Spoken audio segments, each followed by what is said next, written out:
gbogbo ẹ̀yin ọmọ ọ̀dọ́ tá a jọ ń káàkiri ọ̀dọ́jọ́ ni wá ẹ má jẹ́ kí a fi àyè gba Fúlàní lórí ilẹ̀ àwọn bàbá wa ẹ má jẹ́ ká bú ọba mọ́ ẹ má jẹ́ ká bú jòyè mọ́ nígbà tá a la fẹ́ jà fún àwọn ọ̀rẹ́ wa táwa ń kọ́kọ́ ń bú ọba tá à ń bú jòyè èmi náà ṣe bẹ́ẹ̀ rí bọ́mọ pẹ́rẹ́ mi padà ẹ má jẹ́ ká bú àgbààgbà kankan mọ́ ẹ má bolóṣèlú kankan ẹ̀rù kálukú ń bẹ̀rù wọn ò lè sọ̀rọ̀ ọba ò lè sọ ìjòyè lè sọ ẹ jẹ́ ká ronú ẹ má jẹ́ ká bá àwọn bàbá jà mọ́ ẹ má jẹ́ bú wọn mọ́ ẹ má jẹ́ àṣẹ wọn àwọn ará pẹ̀lú wọn àwọn àtọ́ bá jó lóṣèlú tá a bá fẹ́ kọ́ wọn rẹ̀ wá lọ́wọ́ á gbé wọn mọ́ra á gbé wọn mọ́ra ni à ní bú wọn mọ́ ẹ má jẹ́ àṣejẹ̀gbọ́n ẹ má jẹ́ àdàlúrú a lè gba ẹ̀tọ́ wa láì ṣèjẹ̀gbọ́n a lè gba ẹ̀tọ́ wa láì yìnbọn a lè gba ẹ̀tọ́ wa láì dàlúrú gbogbo protest mo ṣe ní ìlú Nàìjíríà mi ò rí ibi tí mo ti ẹnìkan lè sọ pé mo pààyàn tàbí mo jó nǹkan náà tàbí mo bà nǹkan jẹ́ mo lọ písù torí pé olówó lèmi náà tí ò bá sólówó lára ń dì mọ́ gbogbo nǹkan tọ́lọ́run fún yẹn lọ́lọ́run fún mi mi ṣe tálákà tó dé pé mo dìde fún jà Yorùbá big man ni mí àwọn tó jẹ́ ọ̀rẹ́ mi tó súnmọ́ mi tó ní owó ní kí ni mo wá lọ bẹ̀ pé sọ́wọ́ lè mò ń fẹ́ ni kí n sọ yìí tí mo fẹ́ mo ní ìsọ̀rọ̀ owó àní ọ̀rọ̀ ìran mi ni mò ń sọ kí n wọ gbowó kí n gbéra kí n pé mò ń lọ ọ̀dọ̀ ọba àgbowó mò ń lọ ọ̀dọ̀ oníbodè òfin gbowó kí n kójó wọlé kọ́kàn mi balẹ̀ kí n dá wa mọ́tò kí n mọ́ rìn bọ̀ kí Fúlàní mọ́ da mi dúró ń títì kí n délé kí bàbá sọ pé kí n gbé tírélà sùn kí n mọ́ gbé lọ àwọn bàbá wo lè lóko mọ́ wọn ò lè lódò ẹ jẹ́ ká fọwọ́sowọ́pọ̀ ká ti àwọn bàbá wa lẹ́yìn ká dá security ti wa lẹ̀ ká sọ fún wọn kí wọ́n bá wa fọwọ́ tì í ká lé wọn kó nu oko wa ẹ ṣé mo dúpẹ́ Jésù Olúwa wa. Koikimedia, we're bringing the world closer to your doorstep.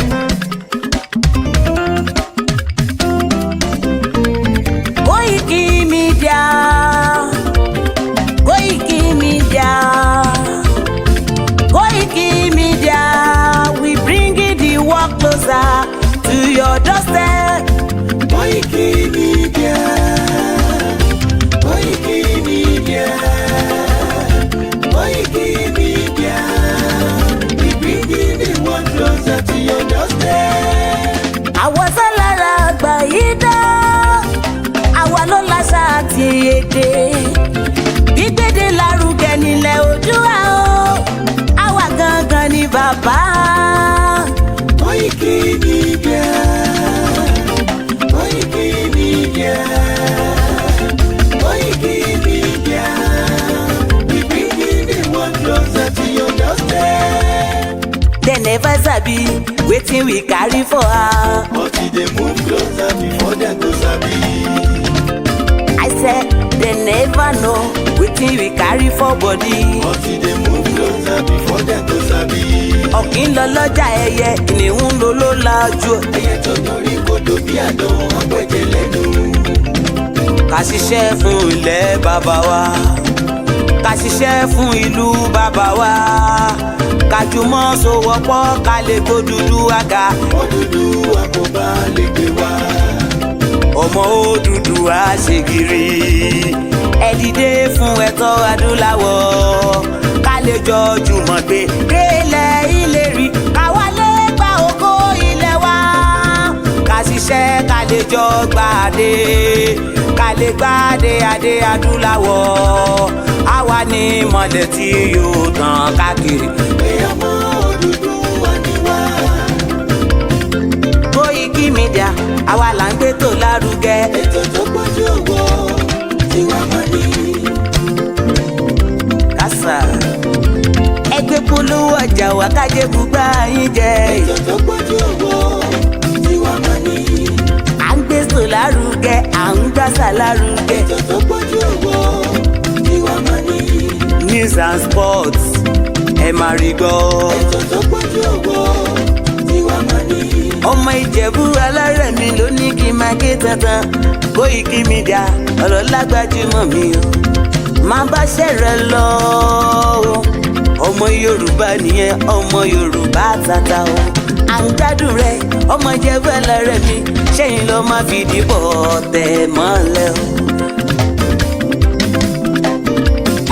Ẹ̀yin lọ́mọ onígbò máa ń dé máa dé, ẹ̀yin lọ́mọ onígbò máa wọ̀ o.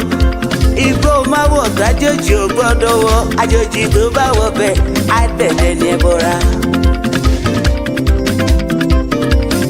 ẹ̀yin lọ máa náwó kóyìnbó tó dé ìgbà tó yìnbó dé o owó náà dẹ́ tún pọ̀ sí o Koikimedia ṣàwa ní bàbá.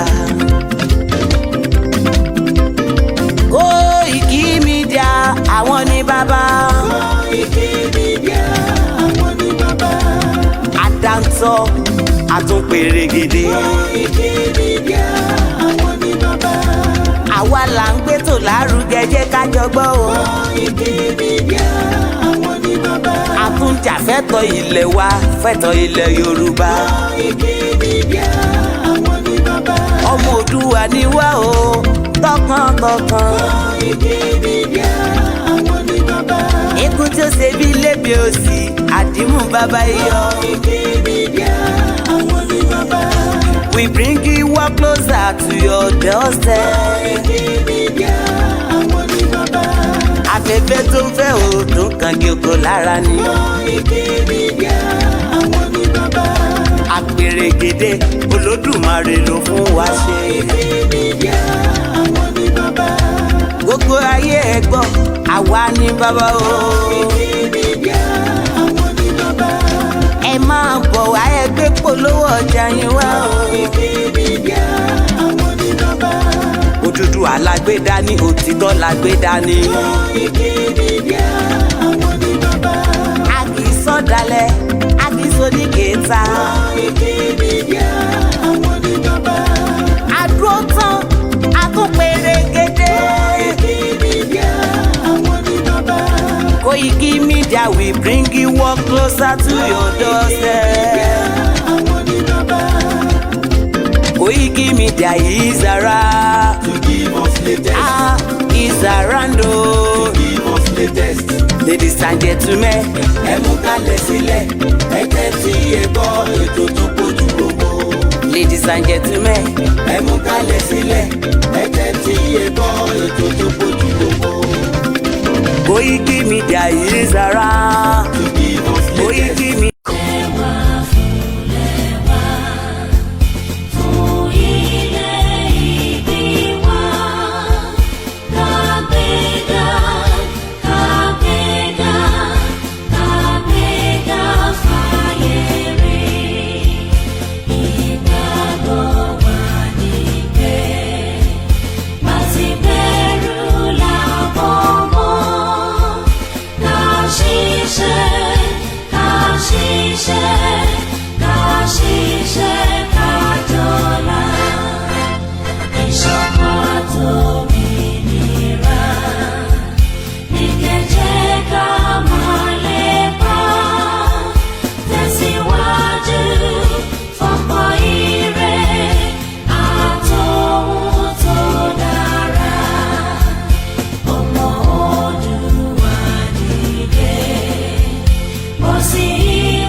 Wow, London is completely on a total lockdown. London, United Kingdom. This is what I look forward to in a Yoruba country. Tí àwa náà máa prepare fún a tournament tí gbogbo àgbáyé máa wá síbẹ̀ láti gbogbo ibikíbi tí àwọn èèyàn ti lè wá wò wá. Bí ṣe ń bá yín sọ̀rọ̀, 90,000 people at least nínú stadium. I am not talking about millions of people around the world that are glued to their TV set. UK is making a lot of money. Owó rẹpẹtẹ ni UK ń gbà wọlé ní èní látara the final of the Champions League by Real Madrid and the Borussia Dortmund. Ẹ̀yin wo tí ẹ wà lórí ètò ta ni ẹ ń support ilé alẹ́ yìí? Ẹ jẹ́ ká link ẹ̀ mọ́rọ̀ Yorùbá Nation. Ẹ jẹ́ ká wo kí ló yàtọ̀ tí a fi ń pariwo pé Nàìjíríà kì í ṣe country. Ìlú méjì ń fi géèmù gbára gan ní Wembley bí ṣe ń bá yín sọ̀rọ̀ báyìí. We will not be able to show the live transmission, but we are connected to our sister broadcast. Tí wọ́n kàn fún wa ní the feed from all them, àwọn ò ní that feed. So Inteko máa rí ni àwọn fans. And I'm sure pé a ní so many fans of the Champions League in Nigeria. Èèyàn mélòó ló ti gba tẹ́tẹ́? Bet Naija, I'm sure many of you have also been betting. But in tó ṣe pàtàkì tó ṣe kókó ni pé màá ṣe àlàyé fún wa lálẹ́ yìí. Màá ṣe àlàyé ní 1st of June as we wrap up the final part of the second phase of Ntí Bàbá Akíntóyè ní kájọ máa fi bára wa sọ̀rọ̀. Nítorí pé gbogbo ọmọ Yorùbá tá à ń sọ fún pé ká kúrò nínú Nàìjíríà wọ́n tí ì gbà pé Nàìjíríà ò kì í ṣe country, but the same Nigerians are watching the Champions League today. Wọ́n wo Champions League tí ìlú méjì tí wọ́n gbédè ara wọn tó wà lórí pitch tí wọ́n á máa sọ̀rọ̀ tí ẹnìkejì ò ní gbọ́n kan tẹ́nìkan sọ. Tábà wá ń pariwo pé a fẹ́ dá dúró. That is not fighting the government. We are not fighting the government. À ń béèrè right wa, but right yẹn ò ń ṣe tán máa ń fún yàn. You gotta work towards it. A máa ṣiṣẹ́ kan ni. Mo kí sísá mi Àṣàkẹ́ TV. Ẹ káàbọ̀ sórí ètò. Mo kí gbogbo wa pé ẹ máa káàbọ̀ sórí ètò wa, ètò ti ìkànnì tí a mọ̀ sí Koikimedia, bringing the world closer to your doorstep. So lálẹ́ yìí, ẹ jẹ́ ká wo ìlú méjèèjì tá à ń sọ yìí.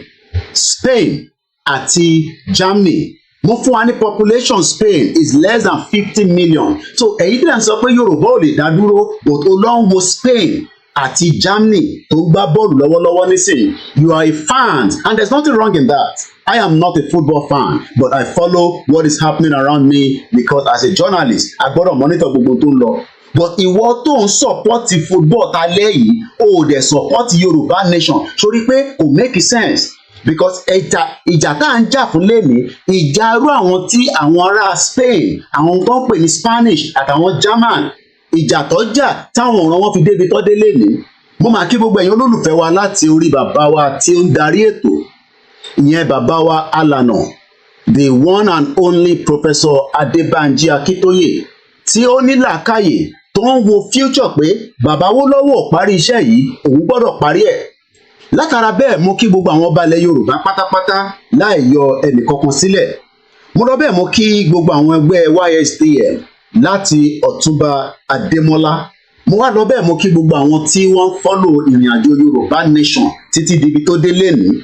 Mo kí gbogbo ẹ̀yin pásítọ̀, mo kí gbogbo ẹ̀yin àfáà, mo kí gbogbo ẹ̀yin wòlíì. Mo sọ pé àbọ̀rú àbọ̀yè mo ní ẹ káàbọ̀ sórí ètò ìkànnì Koikimedia ní èní ọjọ́ tó jẹ́ àkọ́kọ́ nínú oṣù kẹfà ọdún 2023 níbi tí a ti ń bá ìrìn àjò àti máa fi ọ̀rọ̀ bára wa sọ̀rọ̀ nípa ìdí tó ṣe kókó tíran Yorùbá tó gbọdọ̀ kúrò nínú Nàìjíríà. Mo kí gbogbo wa pé as we continue the quest for the right to self-determination, gbogbo wa là ń wo football nísìnyí, ẹ̀ ń rí gbogbo àwọn aráàlú yẹn àtàwọn tó wà nílé ní Germany àtàwọn tó ti travel wá àti gbé yín lọ síbẹ̀ lánàá. Even if I am not at Wembley today, at least we took you outside yesterday to have the feelings láti lè rí àwọn tí a gbé jáde. Ẹ ti rí àwọn fídíò tá a ṣe pẹ̀lú àwọn fans wọn, both from the Borussia Dortmund and the Real Madrid. Most of them ò gbọ́ English. English ò kì í ṣe èdè wọn. But lẹ́nìí, many people want us to be forced in a country called Nigeria. But my job is to make it as simple as possible. The phone line is open. It will be interactive. So at any time, tẹ́ bá pè pé ẹ fẹ́ dá sórí ètò yẹn, nọ́mbà tẹ́ máa pè sí òun ló wà lórí screen. We are using all the means. We are on a full loaded broadcast. Tẹ́ ẹ bá rí broadcast mi wò, I have told you it is called shadow banning. Wọ́n ti shadow ẹ̀, wọ́n gbé bí mirror síwájú platform wa. So we are live, but people are not getting notification. Because ìtàgbé dání wọ́n mọ̀ pé n tó máa ṣí àwọn èèyàn lọ́kàn látara ìlú tó ń pè ní Nàìjíríà. Mo kí olóyè Ìgbòho dáadáa, akọni ilẹ̀ Yorùbá. Mo dúpẹ́ pé ní wákàtí ayé tiwa ìwọ ó dúró fúnra ẹ.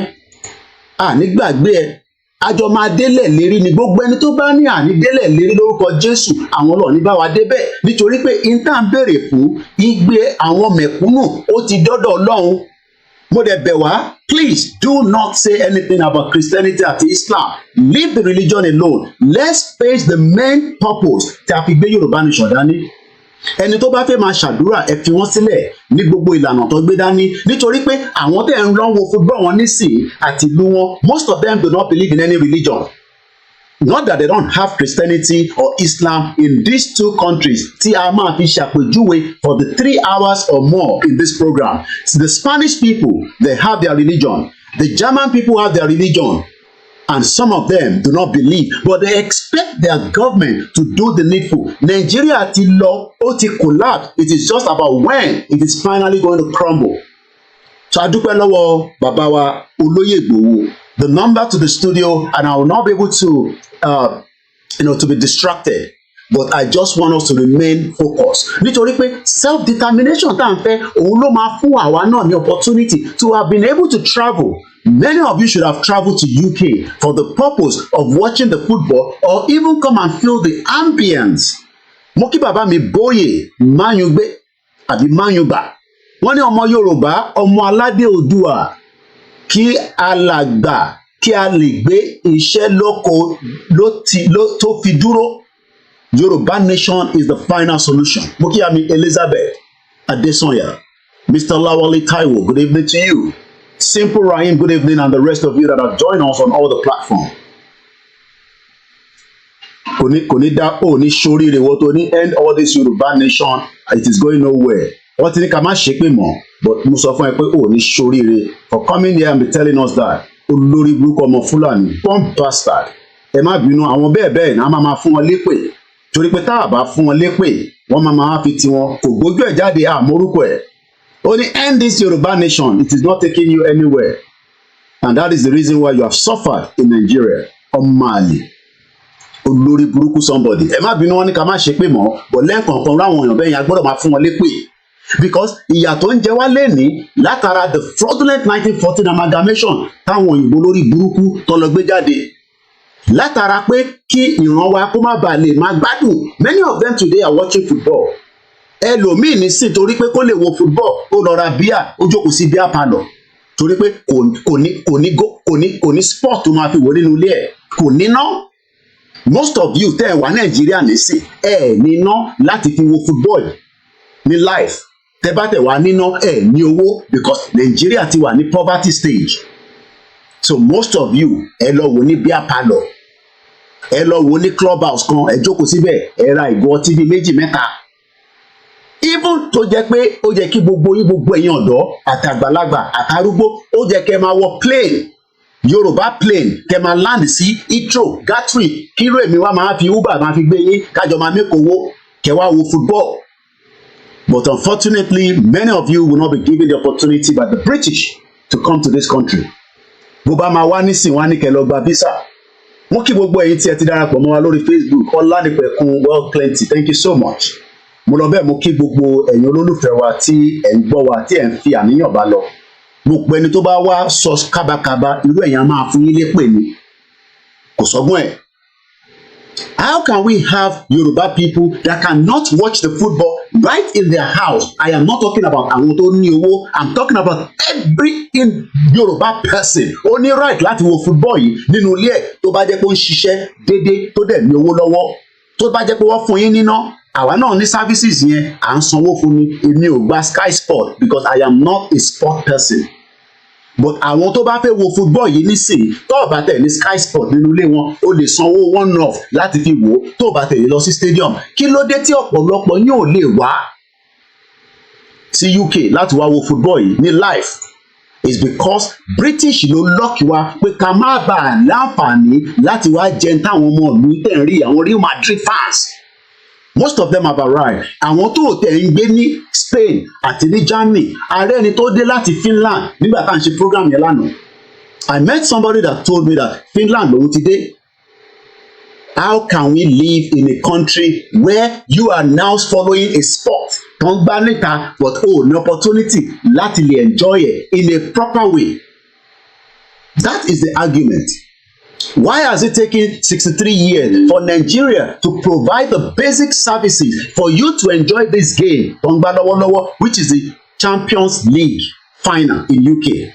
Even if you can't make it to UK, it is your right as a Nigerian to be able to watch the football with the services that you are paying for.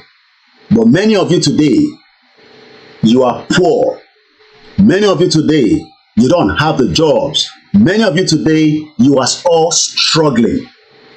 And the reason why all this is happening is because British knew that Yoruba people would have been far better to be on our own than to be in the messed up country that joined us together called the 1914 fraudulent amalgamation. Happy new month once again, and all hail Biafra, all hail the Ijaw people. The excitement about this football is not a joke. Àwọn òyìnbó wọ́n fi football ṣeré. It is their own mini god. Ọgọ́dì tí wọ́n nìyẹn. Ibi tí ẹ̀mí wọn wà nìyẹn. That is where they spend their own resources. Imagine tó bá jẹ́ pé nínú stadium tó ti ń gbá football lálẹ́ wọn ò ní ná. Do you understand what that means? Mo kí bàbá mi Rasaq Bankole. Wọ́n ní Yoruba nation in my office, people are laughing on when am I telling some youth about Yoruba nation. Please, Mr. Koiki, we need to mobilize. Ẹ jẹ́ kó máa rẹ́rìn, àwọn tó ń rẹ́rìn yẹn ẹkún ló máa fi sùn gbẹ̀yìn. Tó bá mọ tó ń lọ lọ́wọ́lọ́wọ́ nínú Nàìjíríà. Táwọn kan bá wà okay, I am not talking about you now. I am talking about all the 191 local government tó ń bẹ nílẹ̀ Yorùbá lẹ́nìí tí à ń jẹ, tí wọ́n ń suffer. Don't think about yourself. Ìyàwó mi ti bi mí lálẹ́ pé kí ni mo fẹ́ jẹ, mo ní ìtí mo jẹ lọ́sàn-án tí digest. Mo ṣe bá Pastor Adéyẹmí sọ̀rọ̀ tán, we spoke for 32 minutes. Many of our people cannot even have 3 square meals. You know why? Because there is poverty in the land. Nigeria is cunning in the market in the extreme poverty. Ẹ ní $2 láti fi jẹun. As long as you have $2 to eat, bóyá níjọ́ kan ni, bóyá lẹ́ẹ̀mẹ́ta lójúmọ́ ni, at least you must have $2 every day, Monday to Sunday. If you don't have $2 equivalent to naira, and the exchange rate is about 1,500, so you are looking about 3,000. If you cannot afford 3,000 naira on a daily basis, Monday to Sunday, then classify yourself as somebody that is already in abject poverty. It is not your fault. It is the fault of the system that was forced on us.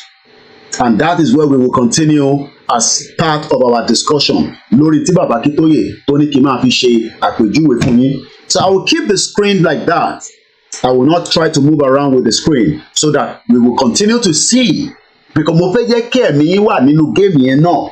I don't want to take your mind out of the game, but the reality is that many of you will never visit UK if UK continue to stand on us that I need the visa láti wọlé, but àwọn country yìí àwọn ò need the visa. Ṣé àwọn olórí méjì ni? Are you telling me that the Germans and the Spain has more resources than us? We saw how the gold are stolen from Nigeria and then transported all over the world, including United Arab Emirates. But many gullible Nigerians today will tell you, oh, it is going to be well. No, it is not well. Nothing is well in that contraction called Nigeria. It is time that we say it as it is. Nigeria has failed every single Nigerian, including those of us in the diaspora. And we can no longer continue to be told lies. This is one of the reasons why self-determination has kicked in as against all the fraudulent APC and the PDP and the Labour Party and all the parties in Nigeria today, telling us that every 4 years, things will be better. For the last 23 years, your life has become very miserable. There is now option. The option is called self-determination. It is not going to be given to you like you are buying it in the store. You are going to work with it. So let us first look at these two countries. Ẹ jẹ́ ká lọ wo ìlú méjèèjì, and let's talk about these two countries to start with. What are I got my screen here. I can see them in the big screen. They are all excited. Yes, we might all look different. But have you seen any one of them that have 2 eggs? Ṣẹ̀ríyàn kankan nu wọn tó gbórí méjì sórí. They all mo kí bàbá mi Gbóyè, ẹ ṣé gan ni sir. Mo kí gbogbo ẹ̀yin ẹ̀gbọ́n mi, ẹ̀yin brothers mi, gbogbo ẹ̀yin olólùfẹ́ wa, ìyá mi Rẹ̀mílẹ́kún Adélẹ́yẹ, good evening to you ma. Mo kí bàbá mi Adéníyì Adéjùbril, bàbá mi Adébóyè Elizabeth, Romoke Eshigoni, I believe that's a woman. Mr. Olatayo Aremu, I say good evening to everyone. Mauritania will continue to jubilate that a restructure or a regional government is coming, but I will be telling you a little bit about that, because that statement or whatever you have been reading that is a draft was never drafted by any of the House of Assembly, neither was it drafted by the senator. And I don't know why people are running with it. Mr. Koiki, Chetiri draft it or no, that draft was put together by a man called I'm going to give you the name now. And it all drafted that particular whatever you all have been looking up to. Totin share káàkiri ní gbogbo platform. His name is Dr. Akin Fakpowuda. Who is Dr. Akin Fakpowuda? Is he a House of Reps? Is he a senator? Who is he? He's just an ordinary Nigerian that has interest in Nigeria. And he decided to draft whatever has been going around on the social media. It was not drafted by any other person but this particular man called Mr. Akin Fakpowuda. Mr. Akin Fakpowuda, according to what I've seen and gone through on his Twitter, which is called X, and some of the other handles from LinkedIn, he is a voluntary retired civil servant, IT consultant, a proprietor of the basic and secondary school, advocate for politics for national equality in Nigeria. So, Taban sọ fún yín pé, there is a draft out there. Oh yes, there is a draft, but that draft, like I said, is not put together by the National Assembly. It is just somebody writing something. Just like báwa náà ṣe ń sọ pé a fẹ́ restructure, kó tó di pé àwọn kan nínú restructure is not the way. Àwọn lọ ti ń pariwo restructure tí bàbá Lékìtì ní pé àwọn àgbà fi ń jẹun ni. In táwọn àgbà fi ń jẹun ni restructure. Hey, we want restructure Nigeria, restructure Nigeria. They have been shouting that now, only God knows where. Mo kí bàbá mi Ọlá, mo kí Abdullahi. And mo kí gbogbo ẹ̀yin tẹ́tí darapọ̀ mọ́ wa on all the platforms, including the Twitter space. Like I said, we have what it takes now to exit Nigeria, but don't expect your politicians to be involved. I think I can still give you my back screen. I will just adjust certain things from here. So we are going to start with the first two countries. Mo kí bàbá mi Kẹ́hìndé Hussaini Salami. Mo kí gbogbo àwọn media as well. From the Yoruba World Media to the home-based media, and also to those that are directing on all different groups. Títí dé Lekki Ìbẹ̀jú Lekki, títí dé Badagry, títí dé gbogbo local government tí wọ́n ti ń pariwo Yorùbá nation lénìí. Bí alájà wa kan ṣe sọ fún mi tó send message sí mi láti Saudi Arabia, she has been living there, struggling, just like many of us that are struggling, but some of us are just a little bit lucky. Especially if you live in UK or America or Canada. Gbogbo Saudi yẹn, they are disturbing there. Wọ́n jẹ́ kó rí ayé ìgbé níbẹ̀ properly. Wọ́n ní Mr. Koiki, wọ́n ní ariwo tí a pa, òun ni ó jẹ́ kí àwọn èèyàn púpọ̀ díẹ̀ kó má lọ vote ní 2023.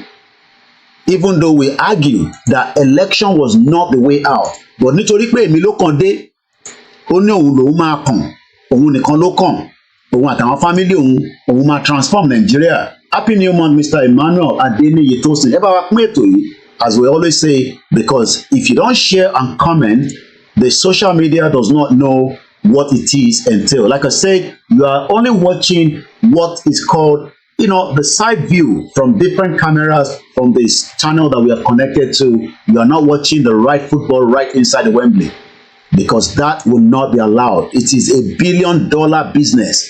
Nobody will transmit it if you have not paid for the service. You will be penalized. You might even go to prison.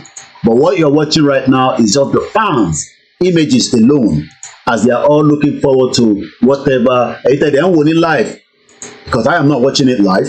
You can always put in the comment section what is going on in terms of the game as it stands. But I am not showing a live football. We are only showing you the fans' base. Níjọ́ tílẹ̀ Yorùbá náà bá ní opportunity báyìí, mo kí Prince Ayo. Wọ́n ní Koiki, you are highly appreciated for the commitment to the excellency regarding the liberation of the Yoruba race from the Fulani invasion. And somebody will come and tell you, oh, ní tá à ń ṣe yẹn kò ní bọ́ sí. So you want Fulani to take over us for the rest of our life because you want to satisfy yourself in Nigeria. Ẹ ṣé gan ni bàbá mi Gboyega 87 on Instagram. Tokyo 778. Only good evening, White Lion, and happy new month. Please comment and also share the program and invite as many people. Mr. Wasim Okinyi, mo kí gbogbo ẹ̀yin àgbàlagbà, àwọn bàbá tó ti wà in their 80s, tó ń pè wá pé Koiki, ẹ gbọ́dọ̀ jẹ́ kó sú yín, ẹ gbọ́dọ̀ jẹ́ kó rẹ̀ yín. I have calls from people that are in Redeem. I have calls from people that are in KICC, Methodist. Name all the churches. Gbogbo wọn ló ń pè wá pé yes, we are on the right track. Àwọn GO wọn lè máa gbóhùn sókè. But let me tell you that everybody knows that it is the truth, and the truth only will save us from the bondage of what the British created, because the British knows that the only way for us to be a successful people in our life is for us to have an independent Yoruba country, and we are never going to give up, and we are not going to sell anybody out, because that has been the whole thing that people think, oh, they will sell you out. Wọ́n máa gbàbọ̀dẹ̀ fún yín. Mo sọ fún yín pé we are not that same kind of àwọn àgbà kan àbáwọn gúrùpù kan àbáwọn kan tó yẹ pé they take advantage, they bring all the Yoruba people together and they will sell them out along the line. Àwọn ń ṣerú ẹ̀ o. That is why I said we are going to fight up to the last day of this movement. Ojú wa dẹ̀ ló máa ṣe lágbára Jésù pẹ̀lú gbogbo àdúrà tí gbogbo yín gbà. Kò sẹ́ni kankan tó máa kú láàrin wa, gbogbo àwọn tó ti kú kó lọ́n fà wá fọ̀run kẹ́ wọn, àtàwọn tá lè dárúkọ àtàwọn tá lè dárúkọ kó lọ́n fọ̀run kẹ́ gbogbo wọn. Kò wá ṣàwọn nìkan ló kú. 29,000 people were killed by Buhari olórí burúkú. Ṣé mọ̀ pé Ahmed Bashir lára àwọn tó ń bá Buhari ṣiṣẹ́, ó ní Buhari has prepared the north in case Nigeria will be divided. I will be telling you all that. I am just trying to bring the camera in and probably give us the back screen as well. Ẹ fún mi ní time there. But like I said, you can also call in if you feel like having a discussion on the platform tonight. Mo kí gbogbo àwọn family mi ní gbogbo ibikíbi tó bá wà. Mo níṣẹ́ ìrìn àjò yìí, ìrìn àjò ẹ̀mí ni. We must not give up. Mo kí bàbá mi Wasiu Taiwo. We are not going to give up. We will fight and we will continue. Mo jẹ́ kí ẹ̀yin tẹ́ wà lórí Koikimedia Odùduwà because mo rí pé ẹ ti máa comment síbẹ̀. Mo kí ẹ̀yin tẹ́ wà lórí Mixlr. We are live on the Mixlr and it will give you 3 hours to listen to me. Àwọn èèyàn bínú wọn ní Real Madrid kan láwọn support o. Tálẹ̀ yìí support ẹ fi sínú comment section káàtẹ̀ mọ́ bí tí gbogbo yín fi sí. Ògúnmọ́lá ní kí ló kàn pẹ̀lú Real Madrid. Borussia Dortmund ló gbé géèmù lé lálẹ́ yìí. Òbí ibẹ̀ ló tẹ owó sí lálẹ́ yìí. Àwọn èèyàn ti gba tẹ́tẹ́ lọ. Wọ́n ń gba tẹ́tẹ́ náà ní bíbáyìí. So kò ń ṣe pé wọ́n kì í gba tẹ́tẹ́. Àwa kọ̀ọ̀kan ń gbà nítorí àmọ́ bọ́ ṣe ń gbà. Mo wá kí gbogbo alẹ́ nǹkan sí. Mo kí yín nílé, mo kí yín níta, mo kí gbogbo ọmọ Yorùbá, mo kí gbogbo ẹ̀yin overseer, gbogbo àwọn bàbá tó ń pè. Ta ló ti dáwó tiẹ̀? Ìyẹn Ọ̀rànmíyàn mẹ́wàá kan ní kí gbogbo lọ dá. It is important that we all contribute. Bàbá mi Adémọ́lá ẹ káàbọ̀, Idris Raji mo kí yín, Yẹmí Fátókì ẹ̀gbọ́n mi dáadáa ní gbogbo Lagos Island mo kí yín, mo kí ẹ̀yin ti Tarigarawu, mo kí yín pé ẹ káàbọ̀ sórí ètò. Ó dà pé èèyàn ti ń pè wá, ẹ jẹ́ ká lọ sí Lagos Island níbi tí mo ti gẹ́ẹ̀tì bí kí ẹ̀ ṣe ń wọ́ọ̀kì nísìn. Ẹ jẹ́ àkọ́kọ́ gbọ́ ẹni tó fẹ́ pè wá ká gbọ́n tó fẹ́ bá wa sọ. Hello caller, ẹ ti wà lórí ètò Koikimedia. Ẹ gbóhùn sókè. Bàbá o. Ẹ̀kọ́ ọjọ́ bíi ẹni sá. Ọjọ́ bíi àná ni o, bọ̀tẹ́ ó sì lọ náà ni a ṣe wà within, kò tí ì létí púpọ̀. Àná la ṣe bí ṣé íńtánẹ́ẹ̀tì ń ṣiṣẹ́ ni ẹ ṣe rí ni àmì Ọlọ́run. Ọ̀rọ̀ Nàìjíríà ẹ máa ń yọ data lò ní ẹgbẹ́ òsókè. Mo ń gbọ́ yín sà. Àbẹ́ẹ̀ rí bàbá mi mọ̀ mọ́ bóyá mo lè rí ẹ̀fọ́ ilé lálẹ́ yìí. Ìlú kan ló sí ìlú kan ló pọ̀ ní báyìí. Wọ́n lè ní kí n sẹ́ńdò lálẹ́ wọn kàtà ẹ̀ ní mo pé kí n máa lọ síbẹ̀. Àwa lórí ẹni sùúrù mo wà lórí live program báyìí nísìn, so ǹdẹ gbé wà nísìn mo ti understand, mo dẹ̀ wà lórí live, mo dẹ̀ ti gbé live wọlé already, so intend discuss yẹn I don't know about it, so bí a ká sọ̀rọ̀ níta. Màá pè yín létà ń bá ẹ ṣe. Ara tá à ń dín pẹ̀lú níyẹn lójoojúmọ́, problems upon problems, oríṣiríṣi problem àwọn èèyàn gbé wá. +44 740 440 5917. Mo kí ẹ brother mi dáadáa, ẹ̀gbọ́n mi Ṣẹ́gun Ọ̀nà. Mo kí ẹ tẹ́ wà lórí Twitter space from Mr. Olaniran, Mr. Joseph and Mr. Solomon, and the many of you that wants to call. If you want to join us as well, I can bring you in if you have something to say. But it will be Yoruba. I will speak as much Yoruba, but I'm afraid they get there. Baba mi Razaki Bankole, in the name of Almighty Allah, Benny, we will achieve Yoruba nation. Ojulope Sini, Moki Yami Aderonke Olabode, Moshimba Montide, Ejekashi Matolo dear. Moki Stone Cold, only good evening, Mr. Koiki. Can two stand together except the love of each other? Che Yoruba and Nigeria are one. We are doing good in the country. Can we make it in that country? Can we have a good life? Nigeria is not let us have good country and a good life. Happy New Month. Moki baba mi Muftau Adebayo. Moki brother mi Temitope Odedeji. Money, I think Borussia Dortmund because my family support Borussia Dortmund. Ibele fowosi lale Mr. Adetunji. Moki Shamsuddin Oladipupo. Ẹ máa comment, ẹ máa wọlé. Ẹ máa comment, kẹ́ máa wọlé. Ẹ dẹ̀ máa bá wa ṣe kíni, ẹ máa bá wa pín ètò yìí. Mo kí gbogbo wa. Mr. Fẹ́mi Adéyẹmí Ọba Elédùmarè. Ẹ má sọ̀rọ̀ púpọ̀. Ó ti yé mi tẹ́ sọ yẹn. Ọba Elédùmarè. Gbogbo bẹ ṣe ń lọ sọ́nà outside London lálẹ́ yìí. Tẹ́ ń lọ sí Scotland. Ẹ dé Scotland láyọ̀ àtàláfíà. Gbogbo ẹni tó bá ní ẹ̀ní dé níbi Scotland tẹ́ ń lọ yẹn ẹ̀ní dé bá wọn láṣìṣẹ́ Èdùmàrè. Mo ti bá yín fàdúrà lé lórí. Ẹ máa lọ lílọ lẹ máa lọ lẹ máa tún padà wá bá mi níbí lágbára Ọlọ́run láìpẹ́ láì jìnnà. Mo sọ pé thank you so much. Àwọn èèyàn dáadáa nìyẹn. Mo kí Bishop Adesina mo ní pọ́n line ti open bí a Bishop máa bá a pè wọlé. Ẹ jẹ́ ká gbé ìlú méjèèjì yẹ̀ wò. Ẹ jẹ́ ìtẹ̀ kọ́kọ́ máa fún yín ní breakdown ìlú yẹn kó tó di pé a máa sọ̀rọ̀ nípa àwọn tó ń sọ̀rọ̀ nípa wọ́n máa regional government o restructure o. Ẹ jẹ́ ká kọ́kọ́ wo Spain. Ìlú wo ló ń pè ní Spain? Ìjọ ọmọ ìlú tó ń pè ní Spain. Ìlú yẹn náà ló ti ń wo football wọn lálẹ́ yìí. Àwọn tíìmù wọn kan nínú ibẹ̀ ló ń play lálẹ́ yìí. Spain, a country on Europe Iberian Peninsula, includes 17 autonomous regions. Gbọ́ mi dáadáa mẹ́rin. Wọ́n ní Spain has 17 autonomous regions with diverse geography and cultures. Wọ́n ní culture tiwọn, wọ́n wà geographic.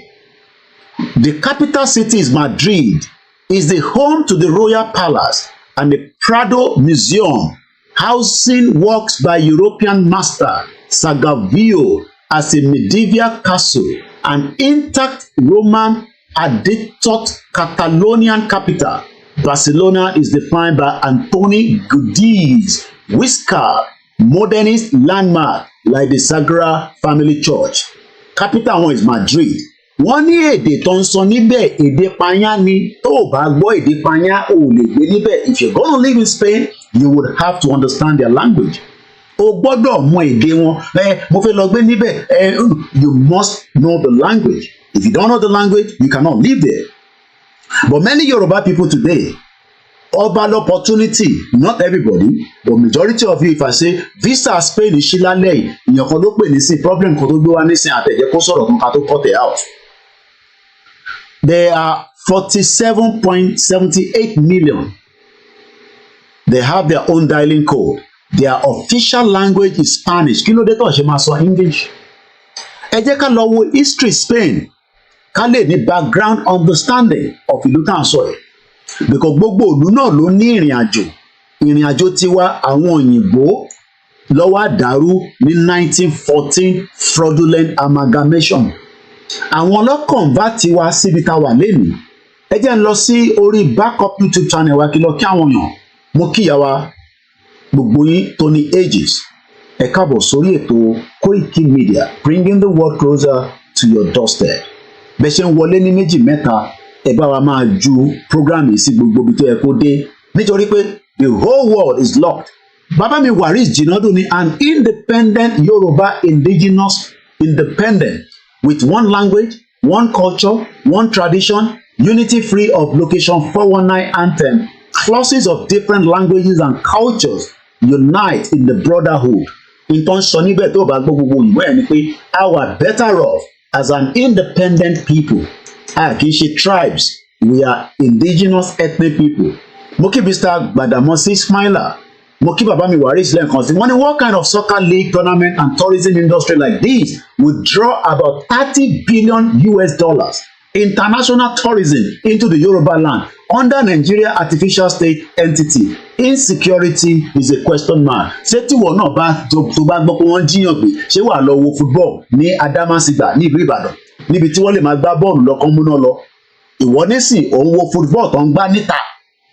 A dẹ̀ sọ fún ẹ pé probability pé tí ìwọ náà bá ní opportunity bó bá jẹ́ pé Nàìjíríà work bó ṣe expect in your expectation you should have travelled tonight ọ̀làtànà aṣáára àwọn tó sọ pé Mr. Koiki níbi àtàjáde lánàá ẹ̀yin náà gbogbo ilẹ̀ wo fídíò yẹn náà wọ́n ní àwọn ti dé láti ijọ́ mẹ́ta ijọ́ mẹ́rin bàbá mi Àyìndé Usman mo kí yẹn káàbọ̀ mo kí ẹlẹ́ẹ̀kan sí Fẹ́mi Adéyẹmí mo ní mo fi ọba Elédùmarè sí ẹ lọ sí Scotland gbogbo ẹni tó bá ní òní dé ìlú òyìnbó ló wà gbogbo ẹni tó bá ní òní dé ẹ lò ní dé bá mo kí Mr. Ọlá Owólabí wọ́n ní good evening a máa sọ pé ẹ kúrọ̀lẹ́ ló ń jẹ́ bẹ́ẹ̀ mo kí bàbá mi Oyèkánmi Julius Fápọ̀mùdà orúkọ yín yẹn ní agbára àbẹ́yìn ní the same person náà ló draft regional government bill tí gbogbo èèyàn pariwo pé àwọn house of rep wọ́n ti fẹ́ pín Nàìjíríà irọ́ ló wà ń bẹ̀ èèyàn kan ló draft ẹ̀ orúkọ ẹni náà ni àti sọ lẹ́ẹ̀kan tí à ń pè ní Mr. Akin Fápọ̀mùdà à ń bọ̀ àìtídé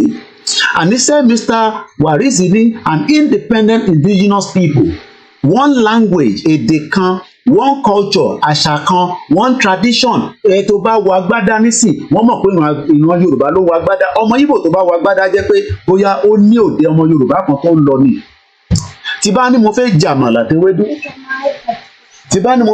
àmàlà tewédú ó ti yé ìyàwó mi ò ní láti máa béèrè pé ṣé èdíkà kan ni mò ń béèrè torí pé àwa la ní oúnjẹ Yorùbá mo wá ń béèrè pé ta lẹ́yìn rò pé máa pa sponsor Nàìjíríà láti make over 30 billion pé a fẹ́ ṣe kí ni a fẹ́ wà nínú football àbí tourism is a lot of money but you will not gain that in Nigeria today tó bá expect pé èèyàn kan bọ̀ wá invest I can tell you that àwọn tó ń ṣe diapers wọn náà wọn ò ṣe mọ́ ní Nàìjíríà àwọn máa kó gbá wọn kúrò ní Ìkòròdú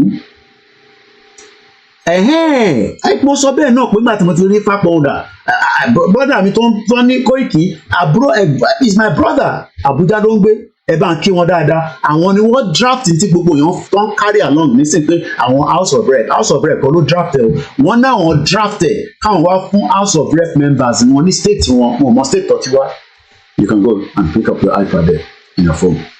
mo kí gbogbo àwọn ọmọ mi lẹ́ẹ̀kan sí pé ọmọ mi bí ṣe ti ń set up báyìí ó ní daddy are you gonna do your program now mo ní yes wọ́n dẹ̀ ti mọ̀ pé tí bá ti ń ṣe program àwọn náà ṣe kí ni wàá rọra gbóhùn wálẹ̀ díẹ̀ mo kíyà tó bí mi lọ́mọ ìyá dáadáa tó tẹ̀jẹ̀ sí mi lórí tí gbogbo yín fi ń gbádùn mi báyìí àìmọye àwọn tó bí tí wọ́n ti ṣe kí ni tó ti flush dànù àbí mo parọ́ èèyàn mi àìmọye àwọn tó ti bí nílẹ̀ Yorùbá lẹ́yìn tó ti ṣe kí ni ẹ máa wọ́n àwọn ọmọ wa nílé o àwọn girls méjì kan báyìí àárí wọn mọ́ báyìí lọ́nà Abia àwọn tó ń ṣe organ harvesting wọ́n ti pa arákùnrin tí wọ́n mú tó wà involve big man ni o wọ́n ní kó gbé wá sàbújá ó ṣe kí ni wọ́n ti páyé mẹ́wàá ń ṣẹlẹ̀ nílé ẹni bá kàn ló mọ̀ aná àṣewà lórí Spain ẹ jẹ́ n kọ́kọ́ tún lọ fún yín ní GDP Spain ìlú tó pé 15 million bí wọ́n bá rí visa bẹ̀ wá lọ mo kíyà mi lẹ́ǹkan sí bàbá mi Kúnlé Ṣítà nígbà tá à ń ṣe Yorùbá Nation lọ ní ọdún méjì sẹ́yìn wọ́n ní Koiki gbogbo tẹ bá fẹ́ print ní bánà máa gbé bọ̀ nínú iṣẹ́ mi ẹgbẹ́ wa ti wá mọ̀ pé ọ̀rọ̀ Nàìjíríà gbogbo company ló ti collapse ẹ̀yìn ṣe ń rí àwọn big company àwọn small companies ti collapse lára company tó collapse ti bàbá mi Kúnlé Ṣítà wà níbẹ̀ diaspora ló wà lóòótọ́ but wọ́n fi ń support àwọn tó wà nílé àníṣọ location bẹ̀ Ọlọ́run ló mọ iye tí a ná síbẹ̀ tí wọ́n gba £1 lọ́wọ́ mi gbogbo bánà tá a ṣe níjọ́ náà lọ́hùn ọ̀fẹ́ la ṣe ẹ̀wọ̀n ṣe ń sọ pé àwọn big companies ń collapse àwọn small companies ẹ̀mọ mélòó ló ti collapse nígbà tí Tinubu àti Buhari olórí burúkú Buhari ṣe bàbá mo lọ bẹ́ẹ̀ mo kí Abọ́lọ́rìn Rahim Ògúnmọ́lá Abíọ́dún mo kí ẹ lẹ́ẹ̀kan sí ẹ bá wa máa ṣí àwọn líǹkì yẹn jáde mo ní talẹ̀ yín support lálẹ́ yìí Champions League ń lọ lọ́wọ́lọ́wọ́ bí ṣe ń bá yín sọ̀rọ̀ as I say you are watching a live transmission ẹ má bínú if there is a glitch in the broadcast. Mr. Ṣẹ́gun Ọ̀nà mo kí n lẹ́ẹ̀kan sí welcome to the live program I am Olayomi Koiki now ẹ jẹ́ ká lọ wo GDP Waris Jinadu ẹ̀gbọ́n mi ní what kind of sport league ló máa mú 30 billion wá sínú Nàìjíríà kò possible Mr. Adeyemi, thank you so much. I can see all the comments as they are flowing in because I am all set for the program tonight. Spain GDP is 1.4 trillion US dollars. Why are they making money and Nigeria is 200 million? Yoruba people are probably only tabate 35 million. Ambos Bosse Adubelo. Kate Gage we are 40 million. Spain is also 40 million plus. And their GDP is 1.4 million. Their gross domestic, their GDP per capita is 29,000 US dollars. That is average salary in almost Spanish Imagba.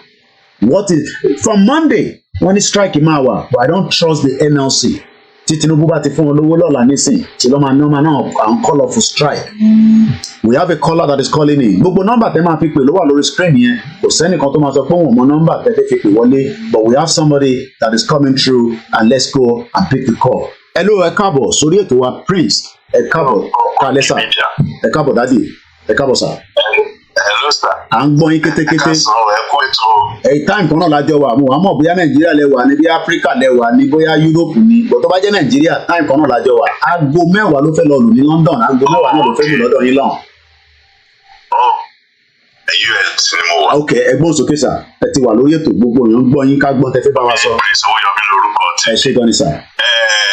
Àdúrà mi ni pé ilẹ̀ lè rí tá à ń pòǹgbẹ fún Ọlọ́run á mú wa débẹ̀. Àmì Jésù Kristi. The only way out òun náà ni Yorùbá nation.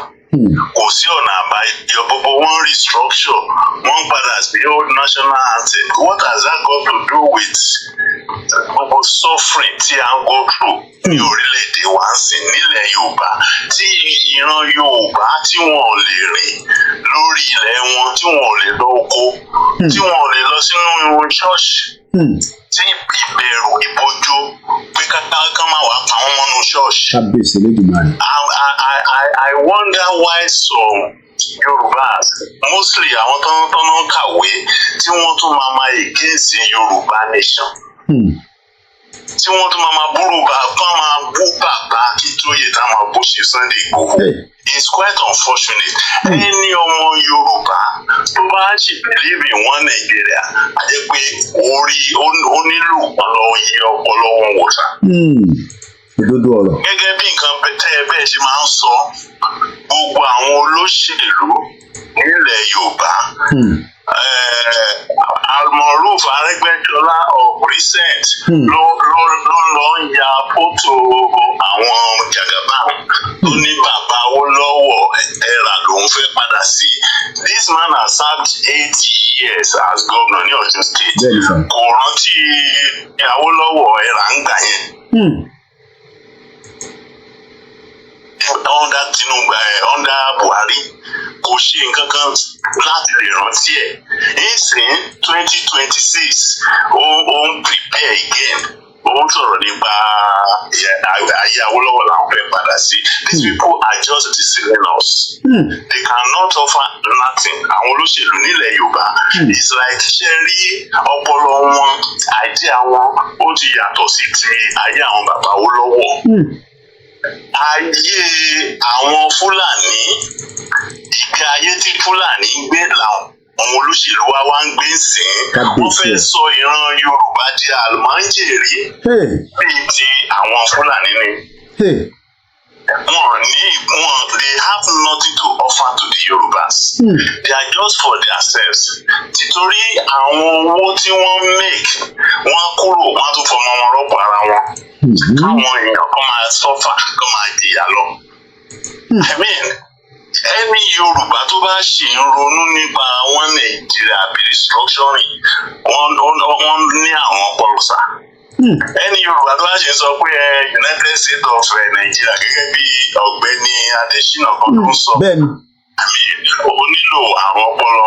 ìfádà pé èèyàn bóyá èèyàn wà ní abroad, most of àwọn èèyàn tó wà ní abroad gan, the way they reason, the way they talk, ìkà ní ọ̀pọ̀lọpọ̀ wọn. Because ẹni tó bá wà ní abroad tó sì ń sọ̀rọ̀ wọn Nàìjíríà, ẹ rí pé ìkà nírú àwọn èèyàn bẹ́ẹ̀, aláìní làákàyè nírú àwọn èèyàn bẹ́ẹ̀, irú àwọn èèyàn bẹ́ẹ̀, àwọn tẹ́ni máa ní tí wọ́n fẹ́ káwọn tó wà létán jìyà ẹ̀ wọ́n fẹ́ wọ́n bọ́ nínú oko ẹrú ni. ọ̀nà àbáyọ kan ṣoṣo òun náà ní Yorùbá nation. There is no going back. Lágbára Ọlọ́run á ṣe lè lérí sá. Ẹ ṣé gan ni Prince, thank you so much. Prince ti bá wa bẹ̀rẹ̀ lórí the right note. Wọ́n ní there is no way and no going back. Nọ́mbà tẹ́lẹ̀ fi gẹ́ẹ̀tì wa lórí afẹ́rán tí a fi ń bá lọ ní lálẹ́ yìí. Mo kí bàbá mi Benjamin Adumati, mo kí ìyá dáadáa Títílọlá Shaw. A good evening to you. Mo kí ìyá wa Comfort Ológunjà. Mo kí Gbémisọ́lá. Mo kí ìyá wa gbogbo yín pátá ni mo kí. The number is +44. Ẹ gbọ́dọ̀ fi kóòdù yẹn sí 7404405917. Òun ló wà lórí screen yẹn. Ẹ pè wọlé. Ẹ sọ ẹni tẹ pípò lè win the game tó ń bá lọ lọ́wọ́lọ́wọ́. Ẹ dẹ̀ bá wa sọ̀rọ̀ ní ṣókí ní gbogbo ibi tí ẹ máa bá wa sọ. Ẹ jẹ́ ká lọ bá our own analyst that will take his time and that would allow me to be doing a lot behind the scene while Bishop Adesina take charge for some time now. Mo kí àwa bíi pé Awoniyi tí mo fi tọ̀wọ̀tọ̀wọ̀ dárúkọ ìyá dáadáa grandma Bishop Awoniyi. Bishop rather mo tún gbórúkọ grandma léyìn lórí. Bishop ẹgbọ́n sókè. You are live with us and we are always happy to have you all the time. Good evening and welcome to the program. Go ahead, sir. Thank you very much. Yeah, thank you very much.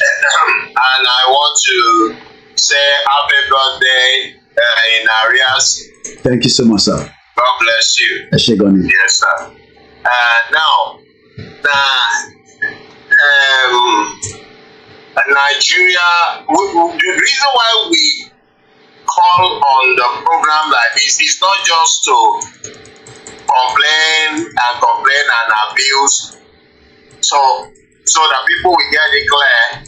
We call on a program like this as a correspondent to update our people on what is happening, to enlighten our people what is happening. Like when they are preparing for that anthem, I came online, I said it. Wọ́n ní wọ́n máa gbé old anthem jáde o, wọ́n ti ń ṣe lọ́wọ́ o ní House of Assembly o.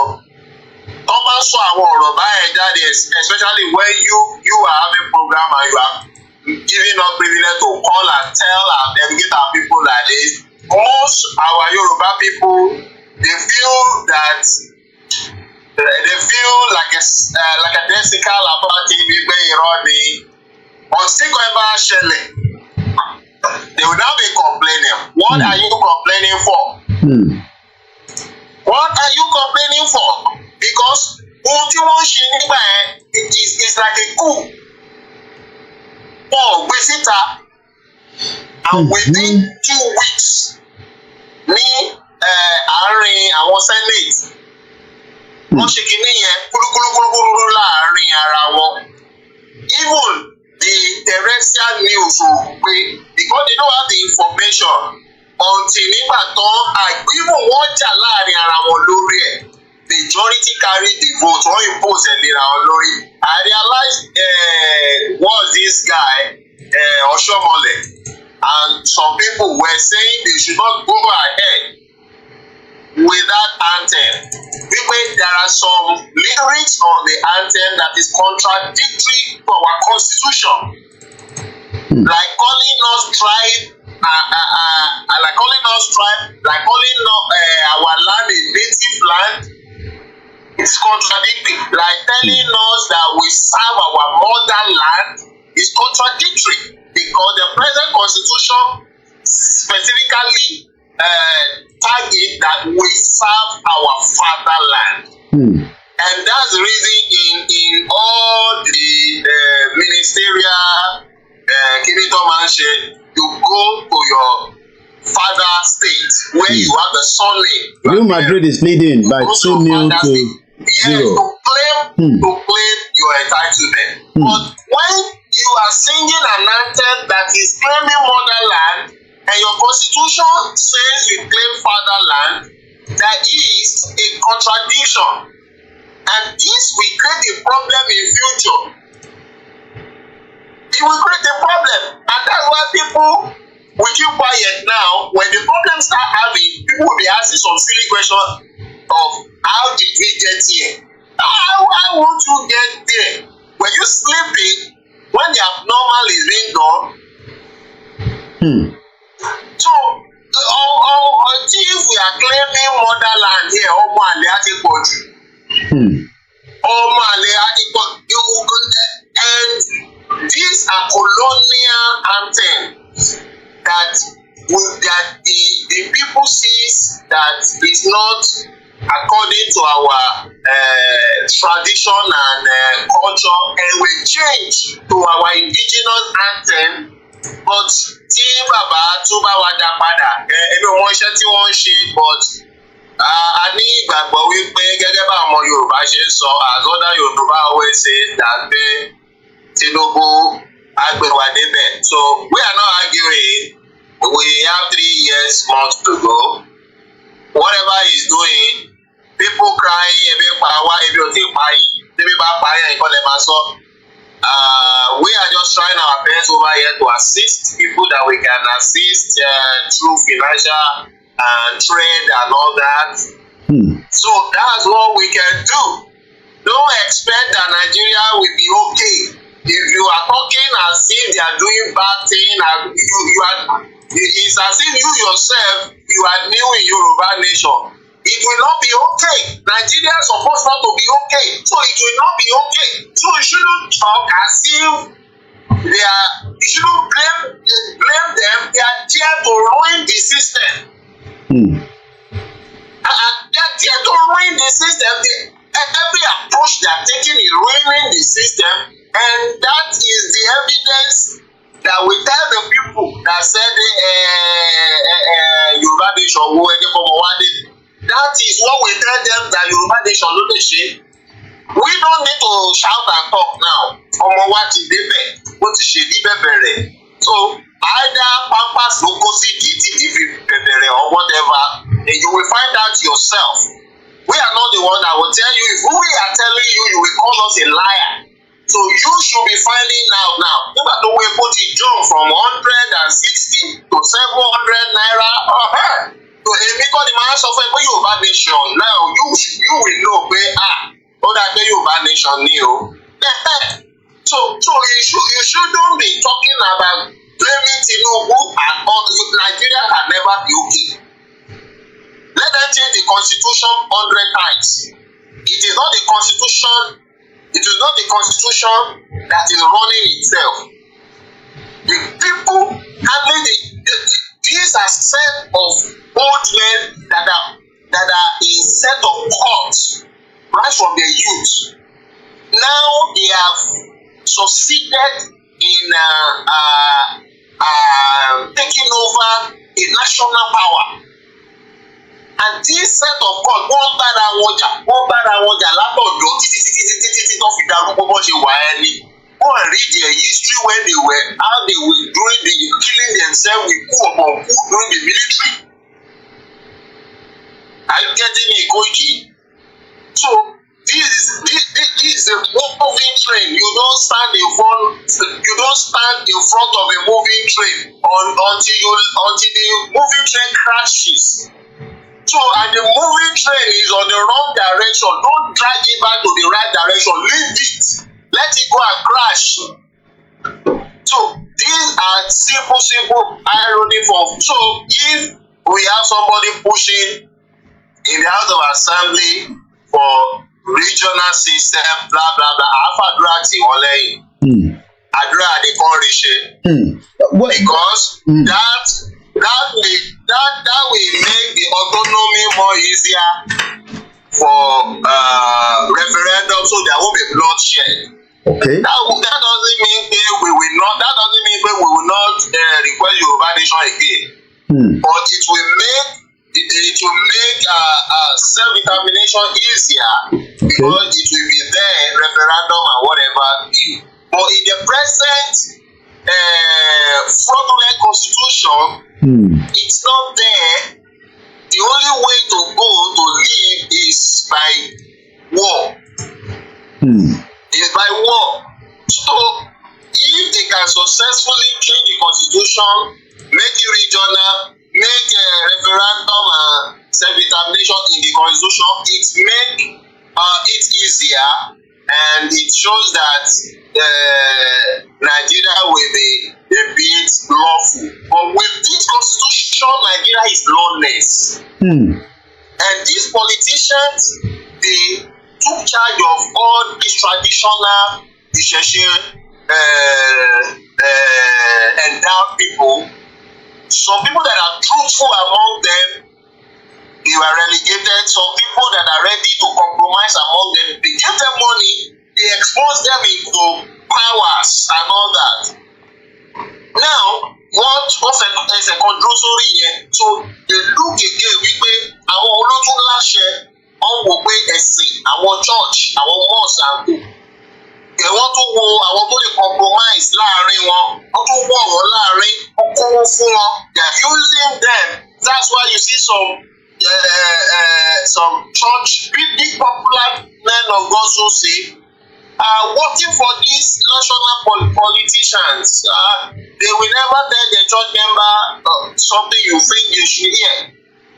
But so that's why some people get it twisted. When you don't want to talk, you don't talk generally. Ẹ̀sìn wa ló ẹ̀sìn kọ́ là ń sọ̀rọ̀ nípa ẹ̀.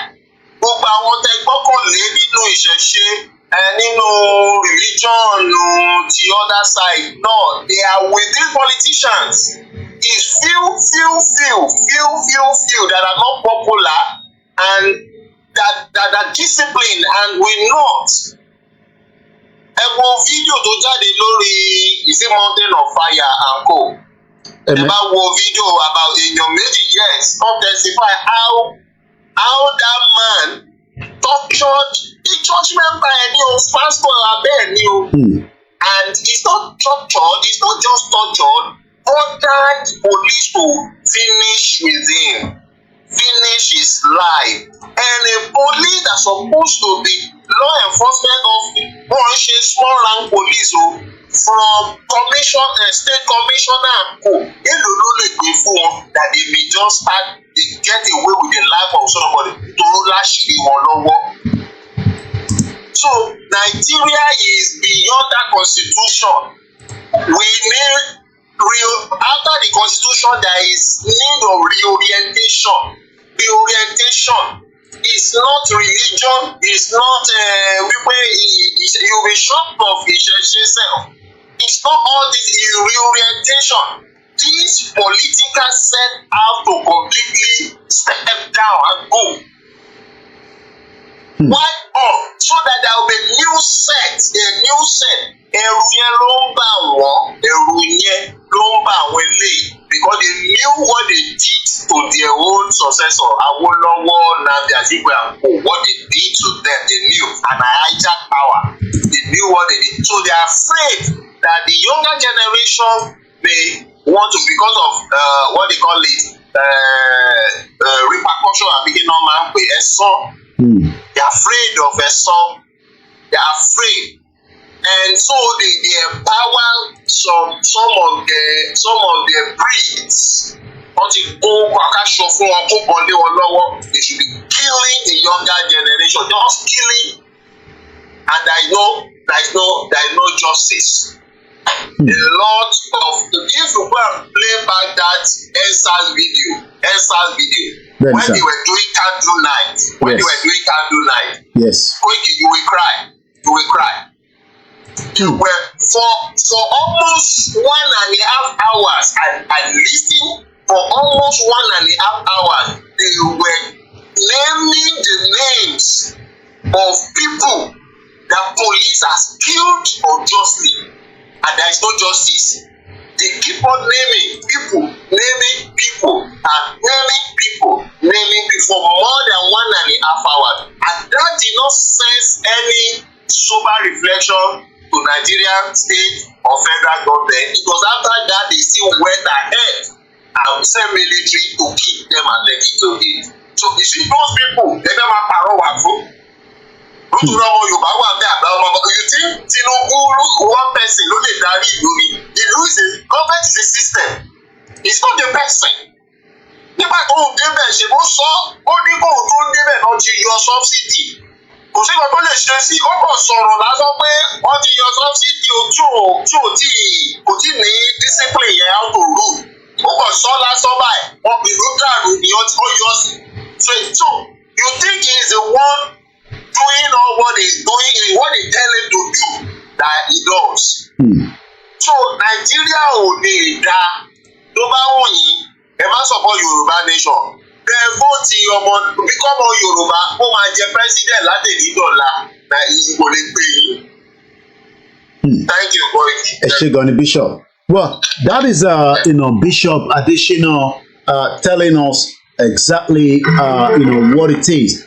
I'm going to show you some videos now, and these are the crime committed on a daily basis by the Fulani terrorists across Nigeria. I believe this was somewhere in Southeast. Watch this video. Video 10 woy. This is somebody's farm. Mo kí bàbá wa Dada Keshinro, ìyàwó Elizabeth. Good evening.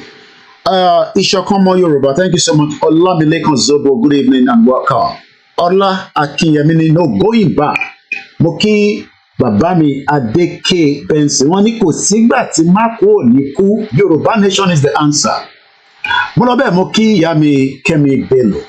Ẹ káàbọ̀ sórí ètò. Ṣé géèmù yẹn ti tán pátápátá ni àbí báwo? Torí ó dà pé géèmù yẹn ti tán ṣé Real Madrid ló padà win. Mo kí àwọn fámìlì mi. Simple Rahim, good evening and welcome to many of you. Ẹ wo oko tí màálù ń jẹ yìí.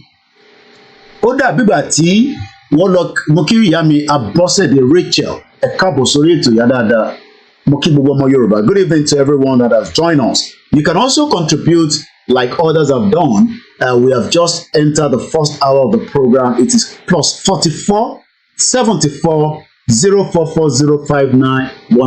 Mr. Fab, thank you so much. Gbogbo ẹ̀yin tí ẹ kí wa fọ́jọ́ bí, gbogbo ẹ̀yin tẹ́ fún wa ní gift, gbogbo ẹ̀yin tẹ́ ní nìkan tẹ́ máa fún wa ju àdúrà lọ, gbogbo yín pátá ni mo kí láì yọ ẹnìkankan sílẹ̀.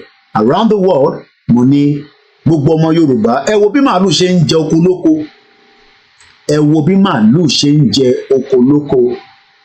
Is this the kind of country that we want to continue to stay in? Is this the kind of country that we want to continue to live in denial that Nigeria is no longer working? Ẹ ṣé gan ni ìyá mi Abọ́sẹ̀dé Rachel. And thank you so much for the concern. Gbogbo ọmọ Yorùbá tó wà concerned lẹ́nu is not because of anything. We are concerned because the future is very, very bleak. Mr. Waris Jinadu sọ pé don't mind ẹran Fúlàní màálù 2024 is sweet for now. The diaspora complaining will be patronizing this màálù. Cash cow is question mark. Pé àwa diaspora náà ṣì ń ra màálù yẹn. Ìyẹn la ṣe fi ń fún wọn ní owó tó fi ń ṣe gbogbo jàǹbá tó ń ṣe. The truth is, poverty level is high. Our farmers are struggling. And the reason why they are struggling is because of all this. Let's show you another video. Níbi tí màálù tó wọlé ní àárín ìlú. All this cannot continue. It is no longer visible and we must say enough is enough. Gbogbo àwọn èèyàn wa tí wọ́n complain tí à ń sọ fún yín ní gbogbo ìgbà tẹ́ ń sọ pé kò kàn yín. Ó ti kan gbogbo wa báyìí o. Ọmọ Yorùbá nílé lóko. Ó ti kàn mí, ó ti kàn ìwọ. And we must speak out. Mo kí bàbá mi Ayọ̀. Mo kí gbogbo àwọn àgbàlagbà, àwọn elders from the all over Yoruba land and across that are truthful pẹ̀lú ọmọ Yorùbá pé ìyà ń jẹ wá lóòótọ́. Kò ń ṣàwọn tí bàbá lẹ́kìtì jẹ́ kó yé mi pé àwọn kan wà Mr. Koiki wọ́n fi restructuring wọ́n fi ń ṣe kíni wọ́n fi ń gbádùn ayé tiwọn while many of us are struggling. Let me say it again and again. Yoruba nation is not fighting anybody. Àwọn tí a fẹ́ fún wọ̀nyí nísìn, look at the GDP. Mo kíyà mi lẹ́ǹkan sí mo folúwa kẹ́. Wọ́n ní all those saying rice tí wọ́n gàrí tí wọ́n fuel should stop complaining. Let us all sit at home and do something. I am going to give us some statistics, even though Tinubu no would like his statistics. We have another caller that is coming in, and I'm going to pick that call straight away. And that call, I guess, is coming from somewhere in New York. Ṣé dá sórí ètò nítorí àwa live, mo wà lórí live program. Ṣé dá sórí ètò àbí kò fẹ́ kí mi lẹ́yìn ọ̀tọ̀ ni? Mo gbọ́dọ̀ ṣe wà lórí ètò yìí náà dá máa kí ẹ máa dẹ̀ tún. Ó yá, ẹ̀gbọ́n sókè ìyá mi, ẹ ti wọlé mà. Ilẹ̀ ẹ̀kú ìnáwó ẹ̀kú àṣeyẹ àná. Àwa ni ẹ mọ́ mi. Ẹ ṣọ̀pọ̀ ọdún láyé nínú ọláńlá ìdẹ̀ra ìbálẹ̀ ọ̀rọ̀. Àmín, àmín. Agbára lọ́dọ̀ Ọlọ́run. Àmín. Ẹ kú iṣẹ́ ìlú. Ẹ ní ṣàṣekọwọ́. Àmín Jésù. Ilẹ̀ bàbá mi. Yes, ma'am. Ẹ kú iṣẹ́. Yes, ma'am. Ẹ kú iṣẹ́ gidigidi. Ẹ kú iṣẹ́ ìlú yín. Ẹ kú iṣẹ́ orílẹ̀-èdè. Ẹ ṣé Ẹ kú iṣẹ́ àtìrandéran tó ń bọ̀ lẹ́yìn. Tẹ́ ẹ̀ ṣe kalẹ̀ báyìí. Lágbára Ọlọ́run kò ní súrí kò ní rẹ̀ kò ní pẹ́ kò ní jìnnà gbogbo wúlò tó wà lọ́wọ́. Mo gbọ́ kí wọ́n ṣe ń pè kan ní ọ̀dọ̀ bàbá gbàgede. Tó mo ṣe dé ọ̀dọ̀ tiẹ̀ sìn. Wọ́n ní wọ́n ṣètò pé wọ́n fẹ́ ṣe ríjọ́nà wọ́n fẹ́ yọ àwọn òwe àgbákò ni wọ́n gbélé wọn àwọn sójà lọ́wọ́. All right. Bí mo tẹ̀ ṣe gbọ́ gbogbo ọ̀rọ̀ yẹn, mo wá wò wípé ó máa dára kí àrò dáadáa mọ́ra wọn. Bóyá ká sì rọra bí wọ́n ṣe sọ yẹn o pé kọ́kọ́ máa wọ́n dàbí wọ́n ní wọ́n máa ṣe referendum pé ta ló fẹ́. All right. Okay, ẹ jẹ́ kí torí information ó máa wà distorted. Intel ń sọ̀rọ̀ lórí ẹ̀ yìí. Arákùnrin kan tó ń pè ní ó ṣì wà lára tá à ń bá bọ̀ ní bíbá ẹ̀ Mr. Akin Fápòhùndà kódà ẹ̀gbọ́n wọn wà lórí live tó ń gbọ́ mi lọ́wọ́ báyìí. Wọ́n ní Mr. Fápòhùndà yìí Àbújá ni wọ́n ń gbé. Retired federal civil servant ni wọ́n is also an IT consultant. Àwọn ni wọ́n draft kìíní yẹn gẹ́gẹ́ bí èyí náà ṣe draft ẹ̀. Òun ṣe pé àwọn House of Assembly ló ṣe é. Ṣẹ́rẹ́ àwọn èèyàn tí wọ́n kàn nínú bàbá gbàgede mọ̀ tó sọ nísìn wọ́n lè má gẹ́tì àárín yẹn. Nítorí pé gbogbo èèyàn ti gbé jáde. Ẹ̀rọ náà ni mò ń ṣàlàyé mi ń ṣàlàyé ẹ̀ mọ̀ pé mi níṣẹ́ mi ti lọ etí because write up ni write up ń jẹ́ bọ̀tá ló kọ́ níbo ló ti jáde. Ọ̀rọ̀ tá à ń sọ ìkòtẹ́ àwọn senate gan ti disown ẹ̀ wọ́n ní kò sí kankan tó jọ bẹ́ẹ̀ wọ́n ní reps disown the trending draft bill seeking return to regional wọ́n náwọn ọmọ kankan nípa ẹ̀. Ó bá tán. Òun ló wà wájú mi 31st of March of May reps disown the trending draft. Wọ́n sọ wọ́n ní lánàá yìí ni wọ́n gbé jáde. Àní ẹni ẹ gbọ́ mi grandma ẹ farabalẹ̀ ẹ fi tẹ gbọ́ tẹ́lẹ̀ yẹn fi sílẹ̀. Ibòmí lẹ wà nísìnyí èmi ṣàlàyé bẹ́ẹ̀mi tó a ṣe wà láìpẹ́ tí mo fi ń wọ̀n tó wà lórí screen lélẹ̀ kò sí kankan tó jọ regional government kankan pé wọ́n ń gbé bọ̀ ẹni tó kọ́ aráàlú ni ó wá náà máa lọ mú fẹ́ni tó jẹ́ representative òun ní àdúgbò etí àbí ní state wọn bóyá wọ́n lè gbé yẹ̀ wò kò ń ṣàwọn ọmọ amòfin ló kọ́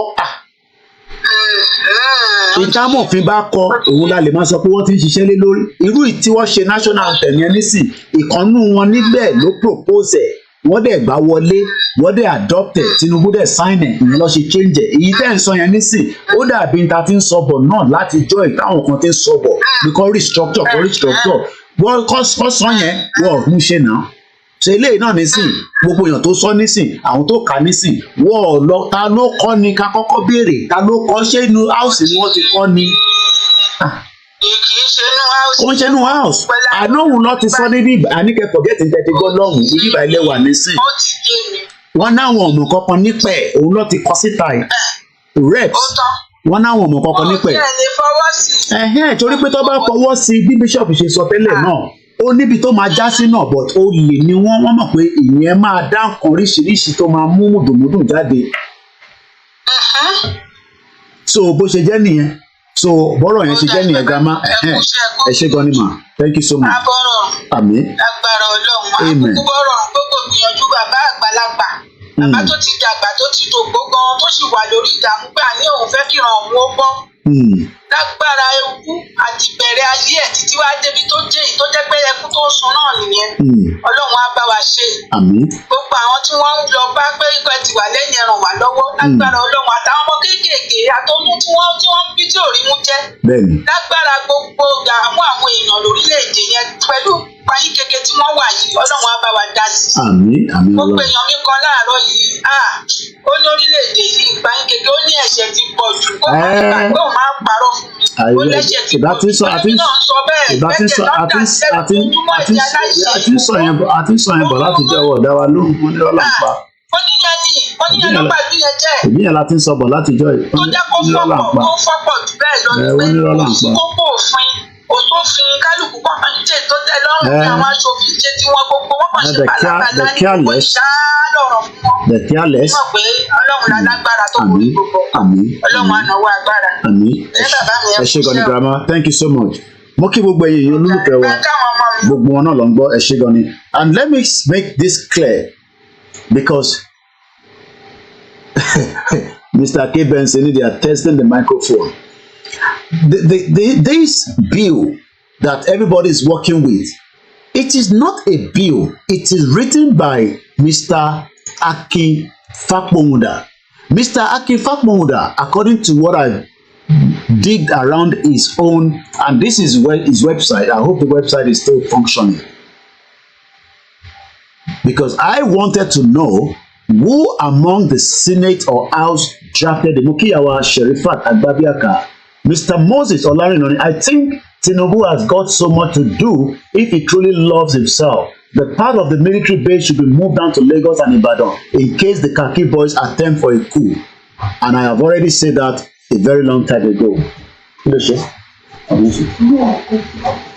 Teripe, Mr. Akin Fakpomuda Nile, this is the man that wrote that, or this bill that everybody is working with. It's just a draft. He wrote it with the hope that they will work with it, the House of Reps. So when everybody is saying that, oh, they are going to do regional government, no, they are not doing any regional government, because it's an ordinary citizen of the Federal Republic of Nigeria that wrote it. It is God, and that is why the House have come out to disown it, that they have nothing to do with it, that it is not anything to do with their own. And let me read that for us quickly. Reps, according to the Punch newspaper, have now disowned the draft bill seeking return to regional government. The House of Representatives has disowned a trending draft bill for discussion seeking a return to the regional government to the regional system of government. So we got to be very careful, because information tí àwọn èèyàn kàn carry yìí kò wà confirm. Hello caller, ẹ káàbọ̀ sórí ètò wa sir. Hello sir. Báwo ni ọgọ́ ìdí? Àlàáfíà ni mo wà. Mr. Ọláolúwa, ẹgbẹ́ òsókè mọ́ àwa ni ẹ sà. Àwa ni ẹ sà. Ìyàwó àtàwọn ọmọ kọ́ o. Àlàáfíà ni gbogbo wọn wà, adúgbò fẹ́lẹ́ dùn mọ́. Ẹ kú iṣẹ́ o. Àwa ni ẹ sà. Ọlọ́run á máa tì í lẹ́yìn o. Àṣẹ ìdùnnú rẹ̀. Ọkùnṣẹ́ takuntakun ẹ̀ ṣe. Àwa ni ẹ sà. Like I said, ẹjọ́ mo fi Ọlọ́run bẹ̀ yẹn má dáwọ́ dúró, because ẹ̀yin nìkan ni a ní lórí ilẹ̀ ń sìn. Ẹ̀sọ́ tí eyín sìn. Àgbọ̀yé sà. Tẹ́ bá ti dáwọ́ dúró, kò sógun kankan lórí ilẹ̀ mọ́ nìyẹn. Ẹ̀sọ́ tí eyín sìn ká ní ogun kankan wájú, because ẹjọ́ ta kọ́kọ́ máa bá wọn rò náà là ń rò lọ́wọ́lọ́wọ́ ìta sì máa fi táwọn akadẹ́sẹ̀ máa délé ìtọ́ ẹ̀kọ́ dé. Because ìjà ló máa ń pẹ́ ta, ìjà náà ló sì máa parí ẹ̀ at the end of the day. Ká tó wá ṣẹ̀ṣẹ̀ jókòó sọ̀rọ̀. Ìjà ló máa gbẹ̀yìn Nàìjíríà. Ọjà ní Nàìjíríà, ọjà yẹn lè máa tó tán.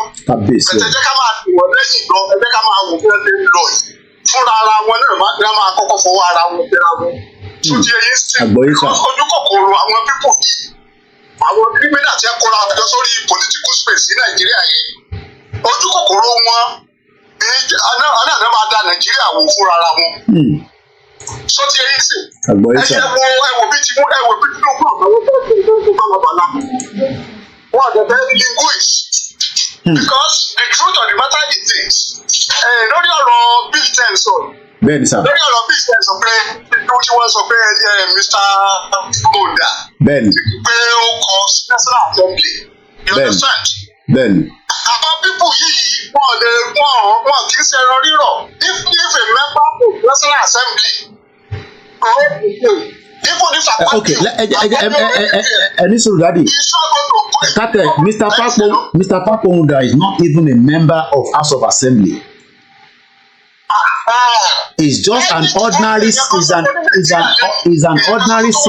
But go okay, mo gbádùn yín bàbá mi.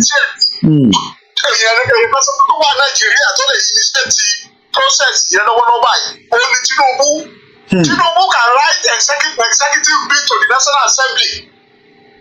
If Tinubu bá tọ́ba ẹgbẹ́ òótọ́ ni Tinubu jẹ́ yan rẹ̀ tó máa kó òfin rẹ̀ ìrìnàjò ìgbà lọ́wọ́.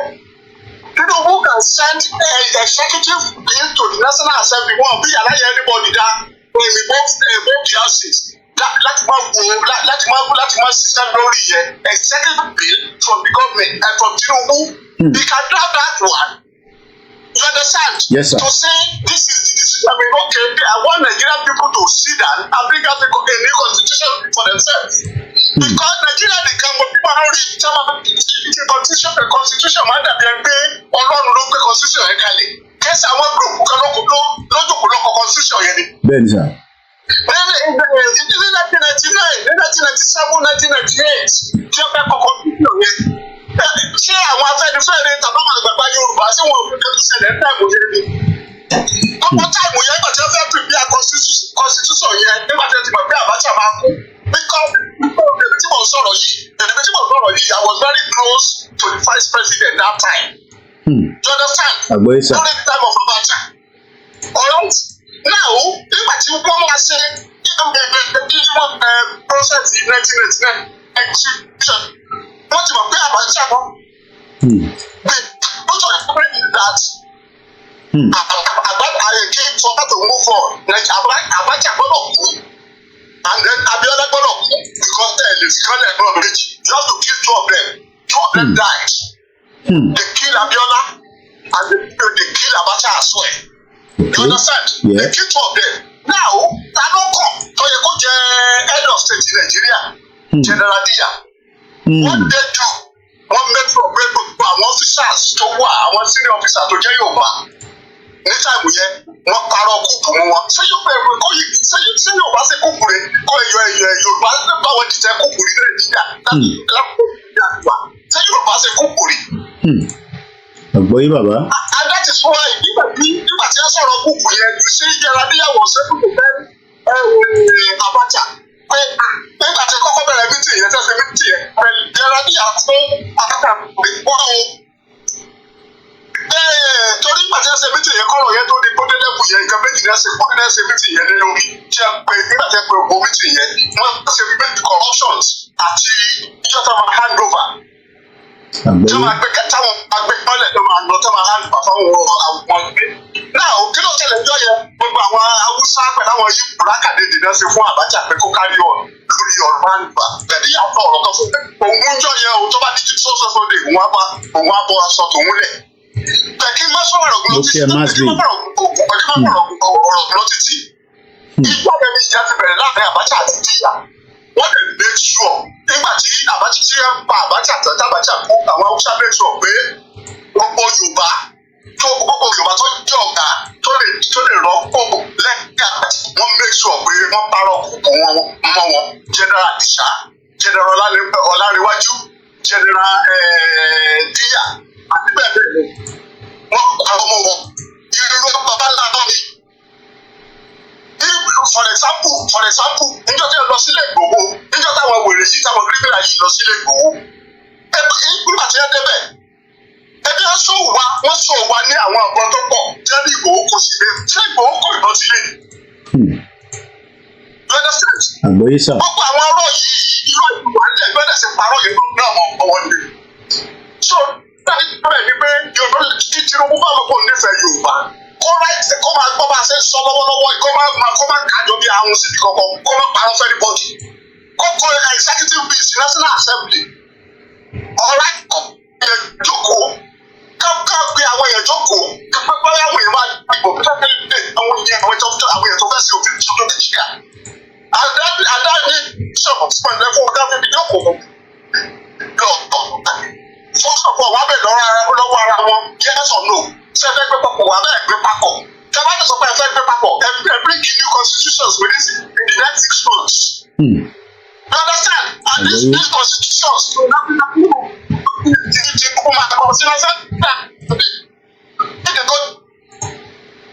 institutions to this law tí àwọn èèyàn fẹ́ lọ jókòó tí wọ́n fẹ́ lọ ṣe yìí is not going to be subject to the National Assembly approval. Kò dẹ̀ ní wá sọ́dọ̀ tèmi náà mọ́. In fact, tó bá máa wá sọ́dọ̀ mi signature lásán ni the only thing tó máa wà ní pé yes or no. Ṣé ẹ̀yin Nàìjíríà ṣe ní constitution lẹ́fẹ̀ẹ́ ni àbí old water lò lọ́wọ́ yìí? Yes or no? Kí ni ó dé tí a fi fi ṣe bí ẹ pé kíní kan wá dé kúkú all this type of thing? Láàpọ̀ bẹ́ẹ̀ pé ìjà ló máa fẹ́ ta Nàìjíríà ọjà máa tó tán. Ọjà máa tó tán. Kábíyèsí ẹ̀. Because ìjọba yóò ní bí ọjọ́ bá ra tó tán ni because of people already. If you see the body language of Ọbásanjọ́, àwọn ọba nílẹ̀ Yorùbá ni mo ń sọ kò sí tó kàn mí pa àwọn wèrè yòókù ọ̀rọ̀ tèmi lè fi sọ o. If you see the political leader nílẹ̀ Yorùbá, àwọn ọba àtàwọn ẹlẹ́sìn, you understand ọdún tó ní ẹsẹ̀ mẹ́ta ní problem Nàìjíríà dúró lé lórí. Nigeria problem stand on a tripod. Ẹsẹ̀ mẹ́ta ló dẹ̀ ní ẹsẹ̀ àkọ́kọ́ ní ẹsẹ̀ àwọn ọmọ ẹsẹ̀ kejì ní àwọn politicians ẹsẹ̀ kẹta ní àwọn kílẹ̀ pé wọ́n àwọn ẹlẹ́sìn.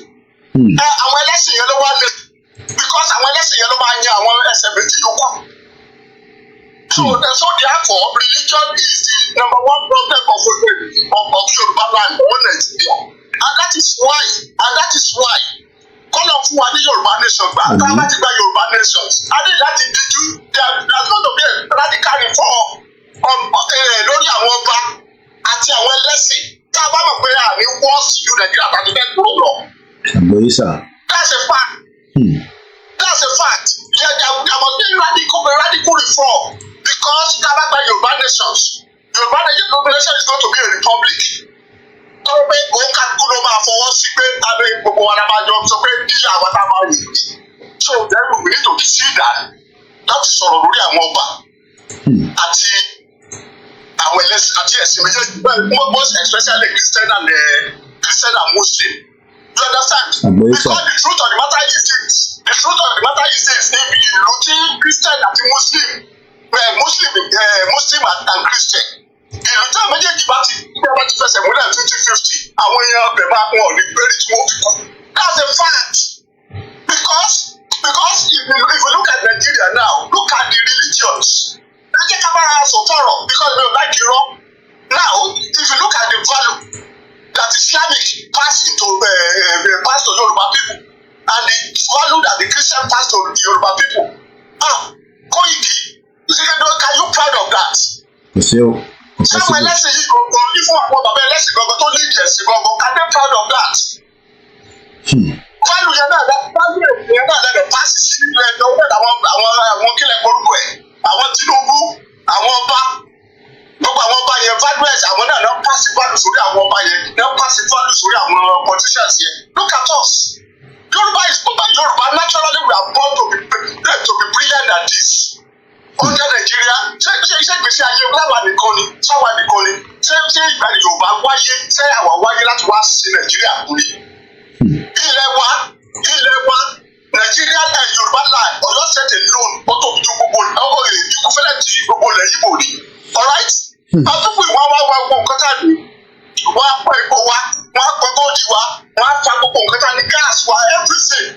Ètò wa wọ́ọ̀sì jù bẹ́ẹ̀ ni manpower man and woman. Like me and you Koiki tó bá bọ́ tá ń sè tó bọ́ tá ń bẹ̀rẹ̀ ń sè nígbà tá ìjọba máa fi rìn wàá rí àwọn Yorùbá ẹni tó bá máa pàdé Nàìjíríà mẹ́wàá mẹ́jọ nù wọn ló máa jẹ́ Yorùbá tí wọ́n jẹ́ tó lọ́ọ́ forí fáṣẹ́ fún Nàìjíríà yẹn. Ní Nàìjíríà làwọn wá ní káwọn Yorùbá ronú kẹ́kẹ́ ká gbalẹ̀ wọn. Please we can do better than this. ẹ ṣé gan ni thank you so much ẹ ṣé gan ni bàbá mi ó tó jẹ́ mẹ́ta ẹ ṣé gan ni thank you so much.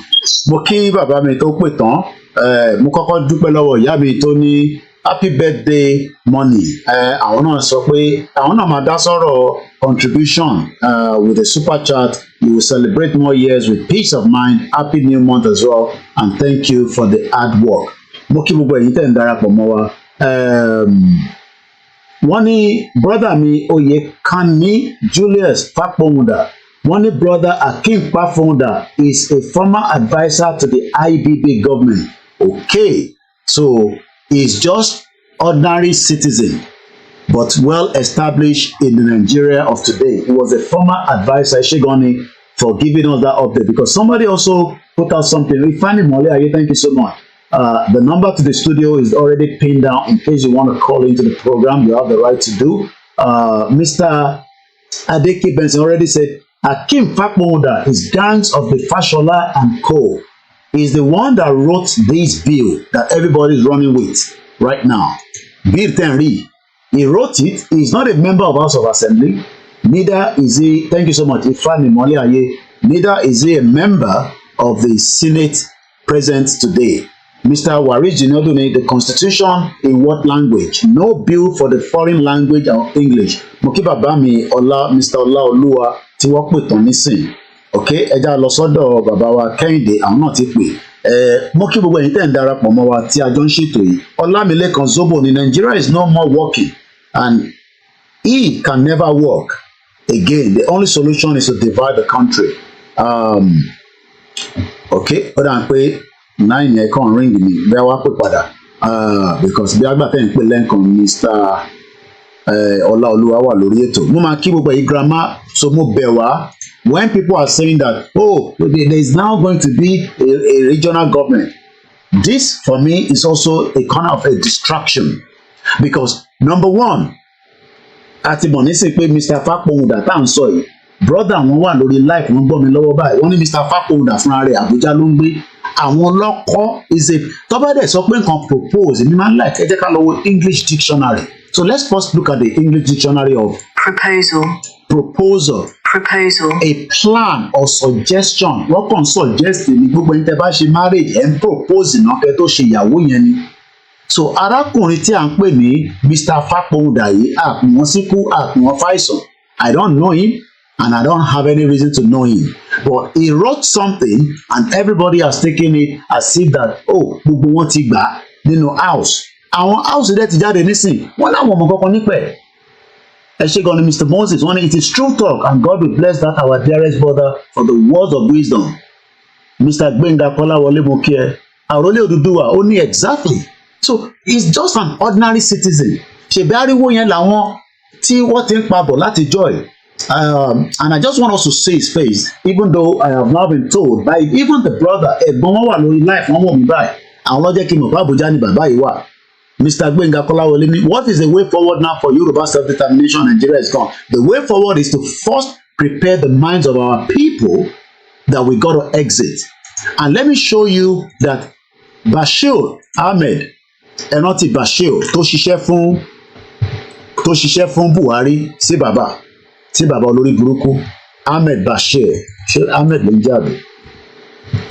He wrote something on his Twitter handle today. How's it? BASIR. All right, I can't find the number.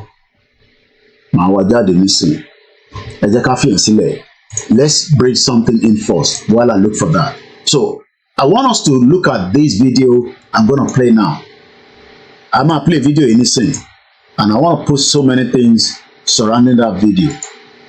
There's a poverty currently in the land, and a lot of our people are crying out. I'm gonna mute my mic. Ẹ jẹ́ ká jọ gbọ́ video. Mo kí gbogbo èèyàn olólùfẹ́ wa, Mr. Michael Awẹ́, ó tójọ́ mẹ́ta, ẹ káàbọ̀ sórí ètò wa sà. Ẹ wọ́n ní happy birthday in arrears kì á ti ṣe lánàá. Àná ni mo ṣe birthday mi, and happy new month. Mo kí iná sà, ẹ káàbọ̀ sórí ètò. Mo kí gbogbo àwọn èèyàn wa, ọmọ Yorùbá ò bára wọn jà, ọ̀rọ̀ lè má yẹra wa ni, ẹ lè argue pẹ̀lú mi, but ẹ má sọ fún wa pé Nàìjíríà máa work. Ẹ gbọ́dọ̀ sọ kí lẹ́yìn rí tẹ́ fi sọ pé máa work àti pé kí ni Nàìjíríà gangan. Mo kí Bishop Adesina lẹ́ẹ̀kan sí, mo kí gbogbo ẹ̀yin tẹ́ ti pè wọlé. Aago 10:00 ló fẹ́ lọ lò, aago kan náà lájọ ń lò pẹ̀lú ẹ̀yin tẹ́ wà nílé. Owó epo Nàìjíríà nìyẹn 2022, even though pé Tinubu ní ṣé na data we go chop or statistics. Okay, ṣé Basil ló ń jẹ́? Kí ló dé tí mo wá rí lẹ́ẹ̀kan? Bí ṣe spell ẹ̀ náà nìyẹn, BASIR. So I'm not sure why his name is not coming up. So I don't know why his name is not coming up. But I'm not worry. Over on Twitter, Ahmed Basir. All right, let's do some. Show me no call it. I'm a one nisin mo. Google my gbejade fún mi nisin. Google my gbejade. Àfi tí bá get orúkọ yẹn dáadáa in terms of the spelling. He worked with Buhari. Àwọn ọmọ Buhari ni ọmọ ṣe bàbá. Ó ní Buhari ti prepare not for the breakup of Nigeria. Àwa alákọ̀ṣí, àwa ó dà ń pòun lélẹ̀ Instagram ẹ̀ lélẹ̀. Bashir. Ok, ó dà ń pè mí ti rí Instagram ẹ̀. Kọ́ọ̀ kan fi wọlé, ẹ jẹ́ ká lọ gba kọ́ọ̀lù yẹn wọlé náà. Ká jẹ́ kí kọ́là yẹn pè wọlé. Ok, lọ́dẹ̀ tí mo rẹ̀ tó ń pè. No. All right. Wọ́n ní memory fóònù ló busy òun kò ń jẹ́ kí n máa rẹ̀ tó ń pè. All right. Ajé pẹ̀lú yẹn mọ́ bọ̀. Bashir Ahmed òun náà lélẹ̀ bọ̀bọ̀ tí mo wá ìgangan lélẹ̀. Mo ti rójú ẹ̀ nísinsìnyí, mo ti rí spelling orúkọ dáadáa. So ẹ jẹ́ ká lọ wá jáde nísìnyí. So okay, spelling yẹn kó ní h láàrin méjì ẹ jẹ́ kí n lọ wẹ́n tó pè tán nísìn kálẹ̀ okay ẹ jẹ́ n pè ẹni tó pè yìí ẹ jẹ́ n pè wọ́n láti ibì kan bá ti ń pè wá. So mo ti rẹ́ni tí mo wá ẹ káàbọ̀ sórí ètò wa alàgbà tó ń pè wá ẹ bá gbóhùn sókè sà ẹ kálẹ̀ a máa sọ̀rọ̀ nípa arákùnrin Bashir yìí pẹ̀lú kankan tó post láìpẹ́ but ẹ jẹ́ ká fọ́kùn jẹ́ kí kọ́lá wa tó sọ̀rọ̀ ẹ gbóhùn sókè sà. Ọ̀rọ̀ nípa antifagoda nípa nọ́mbà ibi tí wọ́n pẹ́ kẹ́kẹ́ direct fúnra yẹn kẹ́sìfàdì ọ̀rọ̀ o lè sẹ́ndì nọ́mbà yẹn wọ́ sókè. Tẹ́ bá fún mi nọ́mbà yẹn is not the issue. Mi ò fẹ́ sẹ́ndì nọ́mbà yẹn sórí. No. That's fine. We are not finding anything from him. Àwọn lọ́kọ́ òun ṣe pé à ń ṣe mama dispute yẹn and I will tell you. Mo ti rí fọ́tò wọn tẹ̀gbẹ́ jáde. Ọ̀rọ̀ fọ́tò wọn tẹ̀ kọ́ ni mo sọ ní. Okay, ẹ lè fún mi nọ́mbà yẹn definitely we can reach out to a lè reach out sí wọn bàbá wa náà lọ jẹ́ nítorí pé inú Sahara Reporter ni mo ti rí pé àwọn ọlọ́kọ́ òun lélẹ̀ ẹbá omi ò ti tẹ̀ ń gbọ́ nínú ilé yẹn every ethnic nationality and people in Nigeria. Bàbá gbàgede sí láàrin di 2 to 3 hours síbí wa. But ẹni tó kọ́ yìí nísìnyí kò sí nínú house it's just a draft.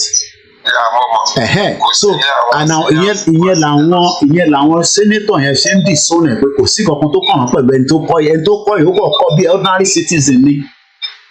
Ẹ ti understand nísìnyí but it seems that báwọn èèyàn ṣe ń gbé bígbà tó yẹ pé ọ̀rọ̀ yẹn ti wà nínú house tó ń dé pẹ̀lú irọ́ dẹ̀ nìyẹn ìyẹn lèmi buttress I am not interested in intelligence ti sọ lórí program tí wọ́n tẹ́mi sọ ni pé Dr. Akínfàpọ̀hùndà ló kọ kíní yẹn síta he is not a member of the house he is not a senator he is just an ordinary citizen ìtọ́dẹ̀ ń sọ yẹn òun ni àwọn èèyàn ti ń sọ láti ayébáyé pé all restructure Nàìjíríà but ọkọ̀ ẹ bá wa mute tẹ́ ń gbọ́ nínú lẹ́yìn dádì ẹ bá wa mute yẹn mọ́lẹ̀ so n ta kọ̀ ṣe ìbáyé lè ṣiṣẹ́ nọ́mbà wọn sí mi so bí àwọn lè fẹ́ bá wa sọ̀rọ̀ méjì mẹ́ta tí mo lè láǹfààní àti pè wọ́n so ẹ ṣẹ́ nọ́mbà yẹn sí mi ẹ tó ń gbọ́ra yín nínú ilé tẹ́ bá ń pè wọ́n ẹ bá wa máa mute mọ́lẹ̀ so that is what I'm just talking about so à ń bọ̀ lọ́dọ̀ Bashir ọ̀rọ̀ tó sọ ní 6 hours ago ní bíbá mo máa farabalẹ̀ ká fún gbogbo yín ó ní Buhari ti prepare àwọn north láti pín kúrò látara Nàìjíríà Mr. Taiwo Samuel wọ́n ní longest time my brother àwa wà níbi táwa àkúrò níbi táwa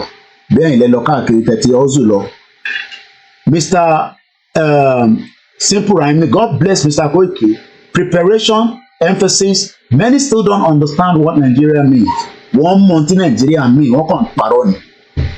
Ó tó jọ mẹ́ta brother mi Lukman Ọláìdé, Mr. Kunle Adékúnlé wọ́n ní Yorùbá nation is a solution. Ó dà pé Real Madrid ló gba ife o, wọ́n ti na ẹ jẹ́ ká gbé court tó ń bọ̀ yìí, wọ́n ti pè tẹ́lẹ̀ náà. Ó yá ẹ bá gbóhùn sókè bàbá wa Kẹ́hìndé Sàlámì ẹ kálẹ́ sà ẹ káàbọ̀ sà. Ẹ kálẹ́ pé tó sà. Èmi ni ẹ sà. A kú ọjọ́ ìgbà kú rere. Aṣọ́pọ̀lọpọ̀ ẹ̀. Ẹ ṣe gan-an. Èmi yóò ṣe ọ̀pọ̀lọpọ̀ ẹ̀ láyé. Àmín Jésù Kristi, inshallah. Àmín Jésù. Àmín.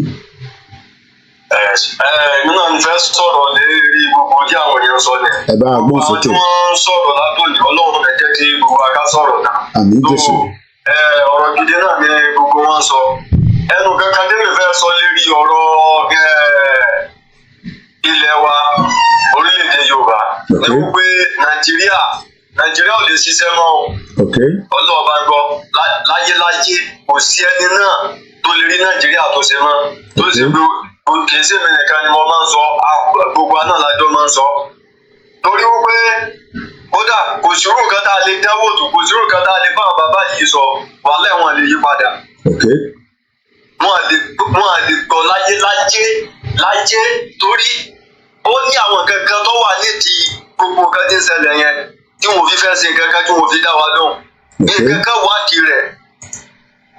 Ṣùgbọ́n ètò wa wà nídìí rẹ̀ yẹn, àgọ́ ọmọ Yorùbá, àwa náà la máa túká mọ́ wọn lọ́wọ́. Àwa la máa túká. Torí wípé ìdí tí mo fi ní àwa la máa túká ni wípé ká má jókòó tẹ̀tẹ̀rẹ̀ o, ká má sọ wípé bákan tí máa sọ̀rọ̀ lọ títí náà nẹ̀.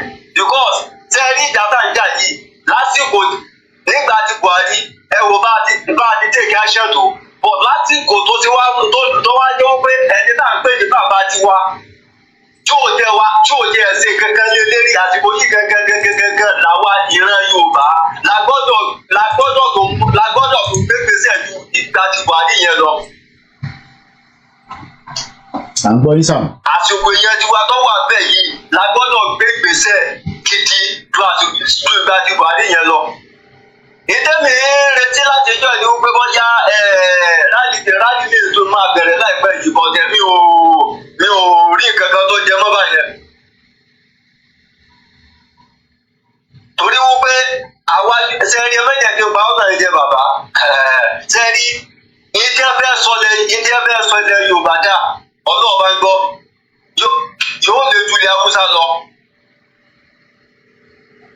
yóò lè ju ilẹ̀ Haúsá lọ. Ìdí nìyẹn tó fi jẹ́ wípé wọ́n sà ń di àwọn Fúlàní yẹn wá kí wọ́n jẹ mọ́jẹ ká jẹ ìlú kankan dábàbà. Àwọn aláwọ̀ funfun ọ̀dọ́ yìí yẹn wọ́n mọ̀ sí gbogbo nǹkan tí ń ṣẹlẹ̀. Àjọmọ̀ wọn ni. tó àlẹ́ máa bábù kan báyìí lọ nà ó. kò sí àlẹ́ máa bá gbogbo rádaràdà báyìí lọ nílẹ̀ Yorùbá ó kéèyàn ní ìṣẹ̀ṣẹ̀ irú ìgbésí ayé tá a máa gbé lọ nìyẹn. èyí náà kò jẹ́ ẹ̀sìn náà kò sọ náà kò sí ọ̀nà àwọn arábíbá yóò ṣe kankan kò yẹ ká máa wò wọ́n rán lọ báyìí náà. kìí sáwà nìkan la fẹ́ kó nínú ìlú yẹn ẹ wo àwọn ẹnìkejì wa lè ṣe ayípo yẹn lè ṣe yìí ẹ jẹ́ bàbá sẹ́rí ọ̀rọ̀ pé téèyàn bá fẹ́ gbòmìnira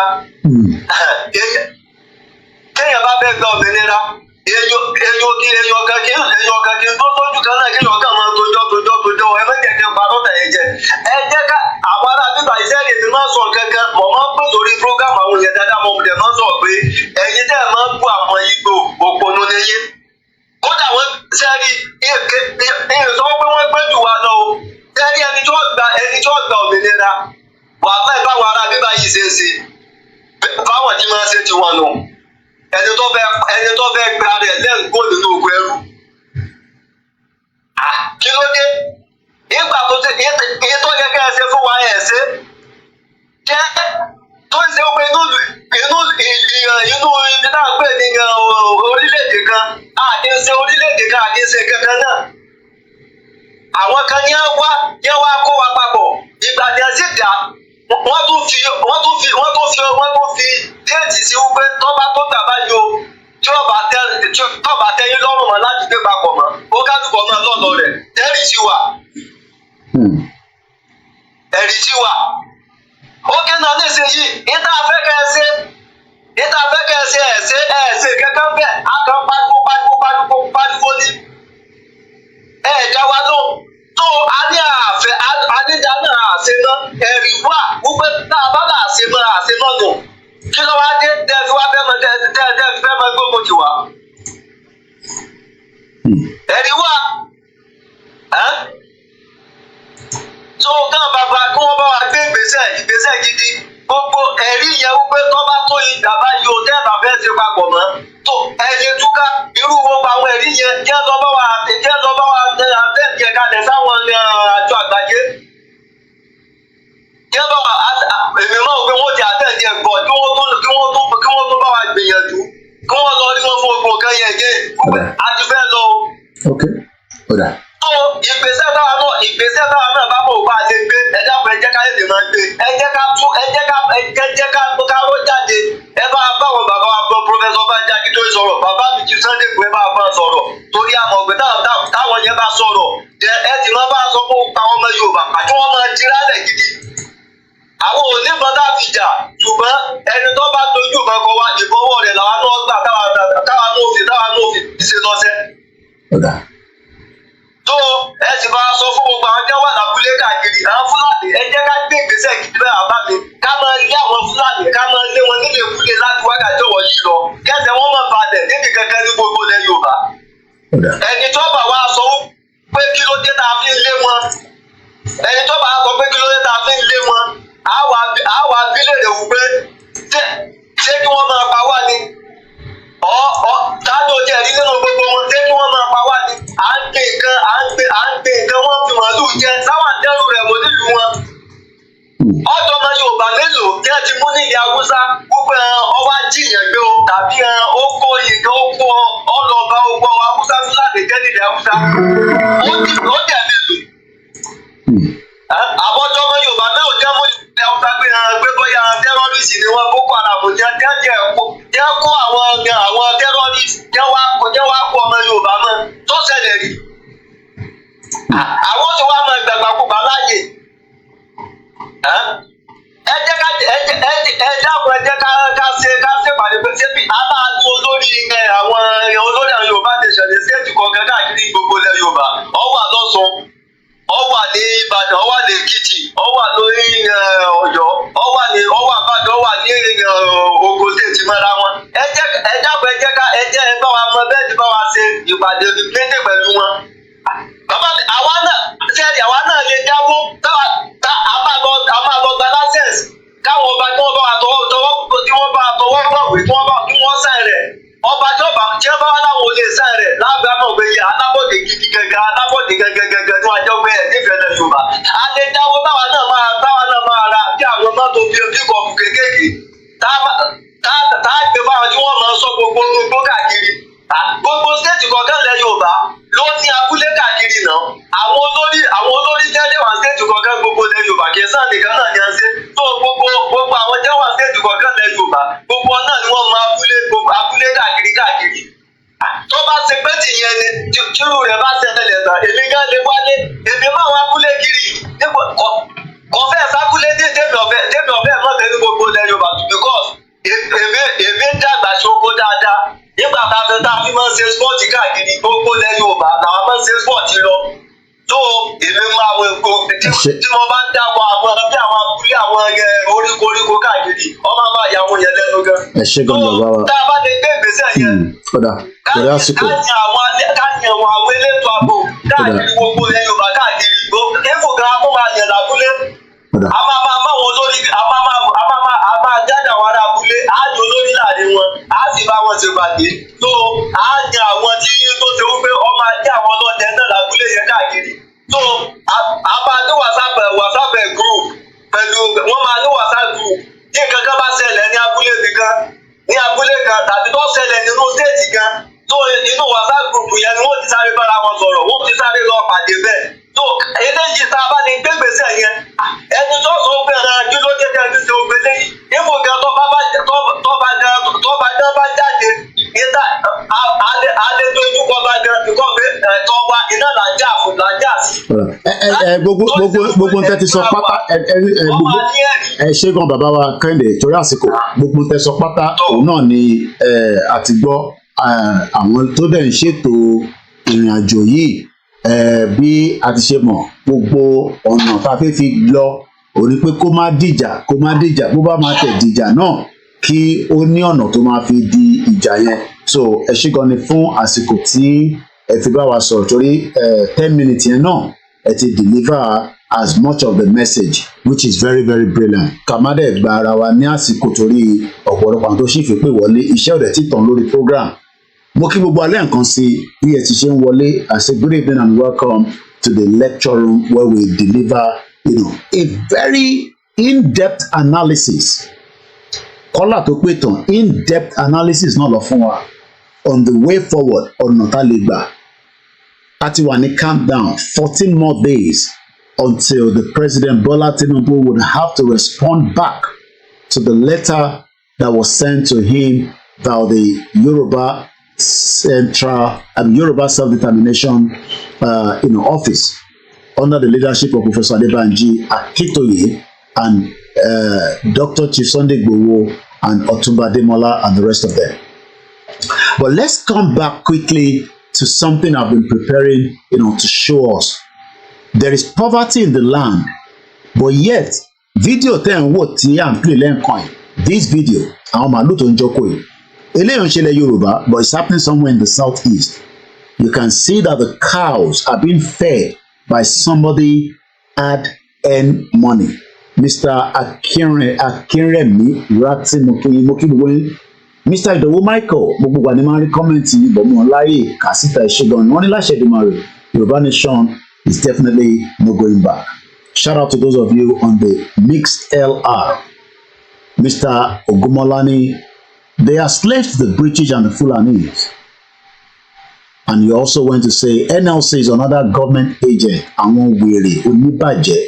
If you trust the NLC, the Nigerian Labour Congress, you are going to be living in denial. Mo kí bàbá mi Ọlárẹ̀wájú. Now, I have a video that wants to bring with this particular one as this man cries out for the poverty level in the contraction known as Nigeria. The mic will be mute while we watch the video.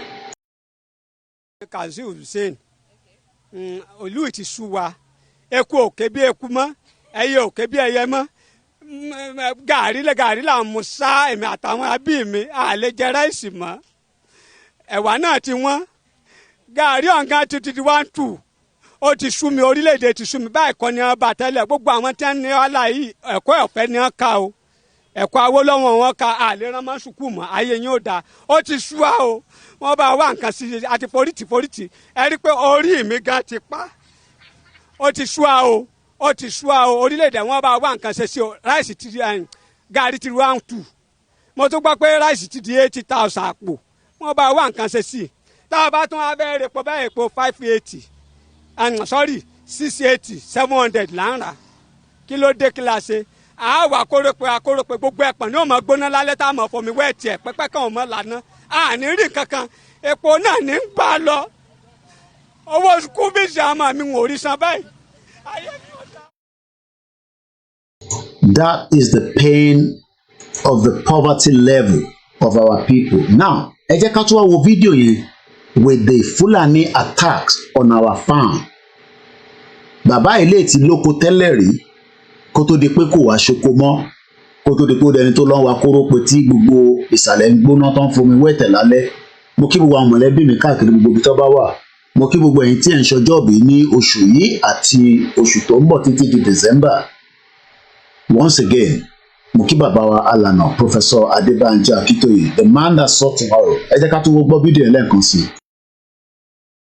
Kazeem Hussein, olú ti sú wa, eku òkè bí eku mọ́, ẹyẹ òkè bí ẹyẹ mọ́, gàrí la mú sá èmi àtàwọn abí mi àlè jẹ ráìsì mọ́, ẹ̀wà náà ti wọ́n.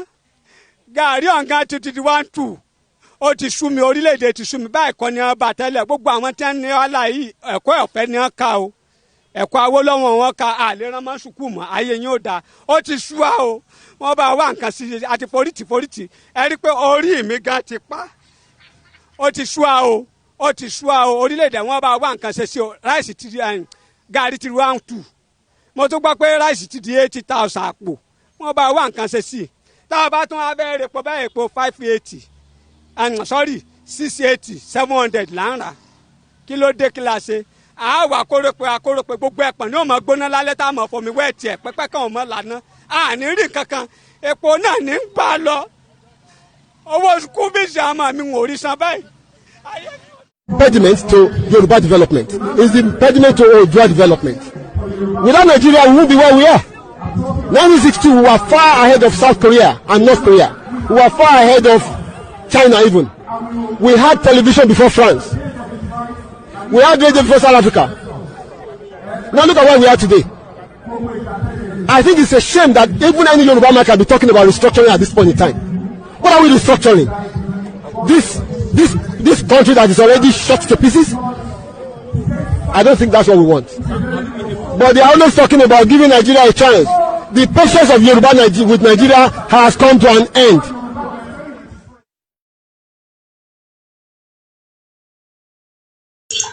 Brother mi Ṣẹ́gun Ọ̀nà ó ní gbogbo sàlẹ̀ ti gbóná táwọn bá délé àwọn afọmi wẹ̀tẹ̀.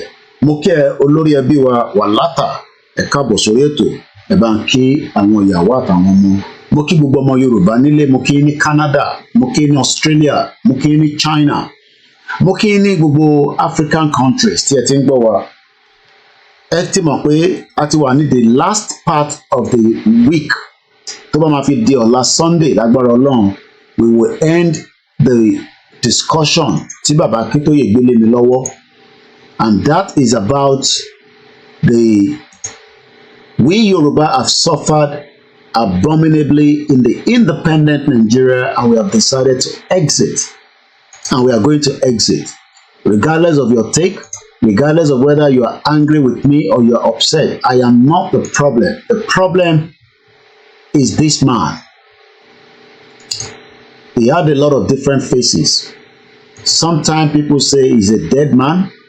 Òun náà ní òun ò tí dead, òun ṣì wà alive. Ìyẹn ṣe bàbá Buhari olórí burúkú, the Fulani terrorist man. Now, mo fẹ́ kẹ́ gbọ́n kan tí lára àwọn tí wọ́n jọ ṣèjọba tó ń pè ní Bashir Ahmed is one of them. Ẹ jẹ́ ká jọ kan tó sọ. So on that issue pé proposal yẹn, I have talked about it. If you are still one of those that believe that they are bringing a proposal into the House or the Senate, mo kí àmì Oyèrónkẹ́ Ọláníyàn, mo kí bàbá mi Ọbátúndé wá níbẹ̀ ni, ìsàlẹ̀ yẹn gbóná ni. The reps have already disowned it.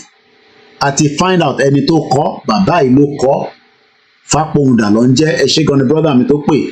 Family wọn ní Kóìkì tó bá fi bá bàbá sọ̀rọ̀, àwọn fún ẹ nọ́mbà. Wọ́n ní bàbá ìṣiṣẹ́ pẹ̀lú IBB, ìyẹn kọ́ ni mo gbé wá sí bíbá. He is the one that wrote it, and I think I should read it out quickly before we go. Yoruba, Igbo, other ethnic nationalities should be able to exit freely from Nigeria. It's a proposal, and we've been able to find out the full meaning of proposal, a plan, a suggestion. So Mr. Fápóhùndà is making a proposal, a suggestion to the House of Assembly. It is only the House of Assembly that can adopt Mokia Ọdún Chicago, èèyàn ti Koikimedia àti gbogbo ẹ̀yin èèyàn mi káàkiri gbogbo South East títí dé Woolwich lọ sí gbogbo òkè lọ́hùn. Mr. Adesina Adeyemo ní olórí burúkú òun àti ìran ẹ̀. Seriously, people are deeply incapacitated, submerged in penury. Tí wọ́n bá wà okay, the future of the Yoruba people èmi sọ, lóòótọ́ some of us are doing better than many people at home. But ìjẹ́ wọn rántí ọ̀la. So gbogbo ẹni tẹ́ ẹ̀ sọ pé bíìlì kan ti dé, bíìlì kankan dé, wọ́n kàn draft ẹ̀ ní bàbá tó draft ẹ̀ lélẹ̀ àti lọ dig wọn síta. Ẹni tó ń gbé family wọn gan wà lórí live show pẹ̀lú mi nísìnyí, wọn náà Àbújá ló ń gbé, ibi tó ń gbé kán ló kàn mí. Bàbá yẹn lélẹ̀ is a retired federal civil servant. Ọ̀nà bá Buhari Babangida ṣiṣẹ́ as an adviser. Àwọn lọ́kọ̀ proposal yẹn a dẹ̀ ti lọ find out kí ni níní ni proposal. Tó bá fẹ́ get a contract wá ní kó lọ́kọ̀ proposal wá, ìyẹn mí pé wọ́n máa gbà lọ́wọ́ ẹ̀. So, but for now, it is something that was written, whether that will be accepted or not. But àwọ̀ gbọ́dọ̀ jẹ́ kí gbogbo ilé ó distract wa. We stand and remain truthful with the right to self-determination. A fool out of Nigeria la fẹ́. tẹ́ bá ní ká sáré lọ wo àwọn ìlú Spain, mo fún yín ní GDP wọn lẹ́ẹ̀kan 1.4 trillion. Real Madrid tó win lálẹ́ nísìn, àwọn ọmọ ìlú wọn average salary wọn is $29,000. Ẹ jẹ́ ká lọ wo GDP Nàìjíríà. Gbogbo GDP per capita, gbogbo GDP wa owó tó ń wọlé ní 2022 kò tó $500 billion. Gbogbo owó tó wọlé ní Spain is 1.4 trillion. Ṣèbí Nàìjíríà ló yẹ kó ní owó jù, kò lè ní owó nítorí pé ní industry tó ń produce for a very long time. Now o lè máa bá mi argue problem tèmi kọ́ nìyẹn, that is your own problem. Tèmi ni pé kí n ṣe analysis fún ẹ, whether you accept it or not. O bá máa lọ sí church kó ṣàdúrà pé kí dọ́là máa lọ sókè kó lọlẹ̀, irọ́ ló pa. The dollar will be 2,000 before Tinubu leaves office. There's no doubt about it, because companies continue to exit Nigeria, and we have a lot of evidence to back that. Now, let's look at the data. I love to work with data. Ẹ wo graph tẹ́ ń wò níwájú yìí, ṣé gbogbo yín lè rí dáadáa? Ẹ rí pé out of everything tẹ́ ń rí tí Spain produce, in tó pọ̀ jù tó jẹ́ major export wọn, òun ni mọ́tò. Gbogbo mọ́tò tó produce, tó sell síta, tó tà síta ní 2022 ní ọdún méjì sẹ́yìn, ó fún wọn ní $33 billion. Ṣé mọ̀ pé 33 billion yìí òun ṣe ní owó tí Nàìjíríà ní as foreign reserve. I hope everybody can see the graphs.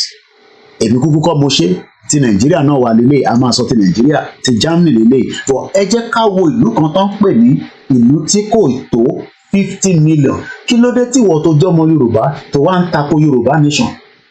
Ṣé Nàìjíríà lè fún wa ní ìtànfẹ́ ni? Tó bá máa fún wa ní ìtànfẹ́, kí ló dé tá àti rí gbà?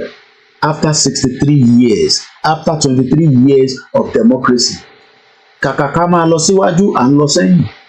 Ìwọ ronú tiẹ̀, kí ló dé tó ronú tẹlòmíì? Bàbá tó ní ìsàlẹ̀ ń gbóná yẹn, kí ló dé tó ronú àwọn ọmọ ẹ̀ tó lè lọ sí school? Why are you being selfish? Why tó sọ pé ìwọ ló kàwé, but ilẹ̀ Yorùbá nísìn, many of our people wọ́n lè kàwé. Púpọ̀ nínú wọn wọ́n ti dẹni tí wọ́n ti kúrò ní school látara pé wọ́n lè fund them. Why tó jẹ́ pé ìwọ ń think about you, but ó jẹ́ kó ronú àwọn ẹlòmíì. Gbogbo ohun tó ń rí on the left hand side yìí, òun ni gbogbo ohun tí àwọn Spanish tó ń produce. Ìyẹn ni wọ́n ṣe ń lọ sọ́hùn tó lọ ń ṣiṣẹ́ factory, because ó ní ṣiṣẹ́ government office níbẹ̀, ó máa rí ẹ̀ tó bá kó ṣiṣẹ́ government office. And that same country nísìn tí wọ́n bá débẹ̀ nísìn, wàá kọ́kọ́ lọ kọ́ èdè. Gbogbo reason tó ṣe nídìí wa Africans ni pé ká wá máa bá wọn ṣe kí ni? Wine. Wọ́n ní a lot of wine. Apple ló fi ń ṣe wine. Wine tí wọ́n tà síta ní 2022 worth value of 3 billion. Ẹ wo gbogbo ìlú tó la wine. I won't be surprised tí Nàìjíríà ò bá sí lára àwọn ìlú tó la wine. Even Togo, wọ́n like Spanish wine. Mo kí àmì beauty àmọ̀pọ̀ ẹ̀ka lẹ́mọ́ mi. Spanish wine, àwọn Togo náà rà $9 million. Nàìjíríà lélẹ̀ ìlú òfò. Nàìjíríà náà bá wọn rajà. Bọ̀ ni wine yẹn wà again. Wine lélẹ̀ òkè. Nàìjíríà ó ná 19 million because lè produce wine. Even though pa mọ̀ pé àwọn ẹ̀yà wa kejì, àwọn Igbo, àwọn máa ń ṣe adulterative, wọ́n máa ń ṣe fake ẹ̀. Òun ṣe pé a fi ń bá wọn jẹ́ àti rí ni. Gbogbo àwọn liqueur yẹn tó bá ṣọ́ra, wàá fake tó máa mú tó tún máa fún ẹ ní problem. Now, ìbéèrè tó jẹ́ kí wọ́n máa béèrè ni pé Koiki, báwo la ṣe lè ṣe tí a ní máa ra value $19 million worth of wine láti ìlú tó Nàìjíríà lọ́jọ́ orí in terms of population? Because Nigeria ní 200 million, gbogbo wa sọ pé a ní ilẹ̀, kí ló dé tí a máa gbin apple, ká sọ di industry, ká sọ di factory, ká wá máa produce wine yẹn? It's because àwọn Spain ò gbàdúrà pé kí Nàìjíríà kó dá dúró, àmì ìran Yorùbá. And these are all the reasons why táwa ṣe ń sọ pé tó bá wá lọ́wọ́ Nàìjíríà àwa wá bẹ̀rẹ̀ sí ṣe kí ni inter-export torí pé ní graph tiwa à ní enough thing. The only major thing tá à ń send síta òun ni crude oil. Gbogbo owó crude oil kẹrẹ àmọ́ bàbá tá a ṣe ṣe Babangida ò tí sọ iye tó jí bí wọ́n dúró kí Babangida kú kó tó máa sọ fún wa pé a ní ATM lọ́wọ́ Babangida àti Abdulsalam àti gbogbo àwọn 419 àti Ọbásanjọ́ nìkan gbogbo wọn lọ jalè wọ́n lo Nàìjíríà wọ́n fi jẹ gàba lórí gbogbo wa. Àwa wá ń pariwo Yorùbá nation òun lọ́nà àbáyọ ìwọ ń sọ pé kò ń ṣọ̀nà àbáyọ gbogbo wa la máa jẹ breakfast. So again, as I close this, the private bill private tó bá sọ pé nǹkan private kò ń ṣe government àti mẹni tó kọ́. And on that note ọ̀rọ̀ pọ̀ máa restructure Nàìjíríà kò tẹ̀ sí tó kàn wá níbẹ̀. But the most important thing is tẹ́ bá ń gbọ́ information ẹ jẹ́ ká ṣe kíni ká wá sórí Koikimedia ká lè mọ̀ bóyá òtítọ́ ni information yẹn àbí òfegè. Now ẹ jẹ́ ká lọ sí ọ̀dọ̀ Bashir Ahmed. Ó ní gbogbo ẹ̀yin ọmọ Yorùbá òmùgọ̀ ní gbogbo wa èmi kọ́ ni mo sọ bẹ́ẹ̀ èyí tó sọ ni. Ó ní sẹ́yìn ò mọ̀ pé Buhari sí bàbá olórí burúkú tí kò ní kú síbi táṣọ ẹ̀ wà. Ó ní ṣé bàbá ti prepare not láti exit Nigeria ẹ̀yin lẹ́kàn dára yín láàmú. And we hope Tinubu will also be preparing to exit Yoruba people out of Nigeria.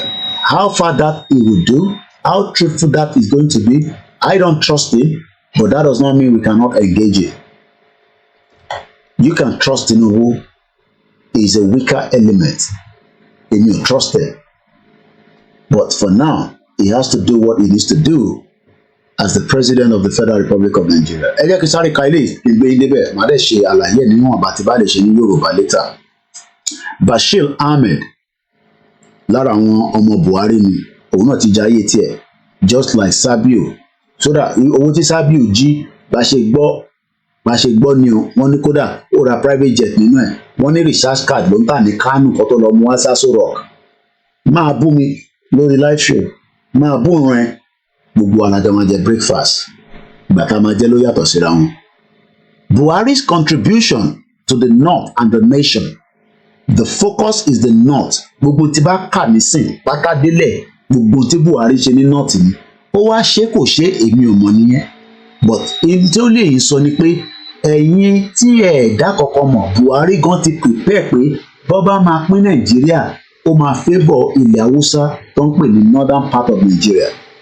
Muhammadu Buhari did not fail the north, as many have been trying so desperately to make other people believe. He worked for the north, ó ṣiṣẹ́ fáwọn ìran ẹ̀, and the south as a nationalist leader. Gbọ́ ọ̀rọ̀ yẹn dáadáa, tàbá ní àwa proud Yoruba nationalist. Buhari ò ṣe nationalist fáwa, ìran ẹ̀ ló ṣiṣẹ́ fún, òun ló ṣí ọ̀nà fún wọn pé kó máa wọlé wá pa gbogbo wa tó fi ń jẹ oko mọ́ bíbá gbogbo alárí oko tó ń jẹ tó ọ̀bá ì tí jẹ oko dádì tiẹ̀ wọ́n ti ń jẹ oko àwọn èèyàn kan.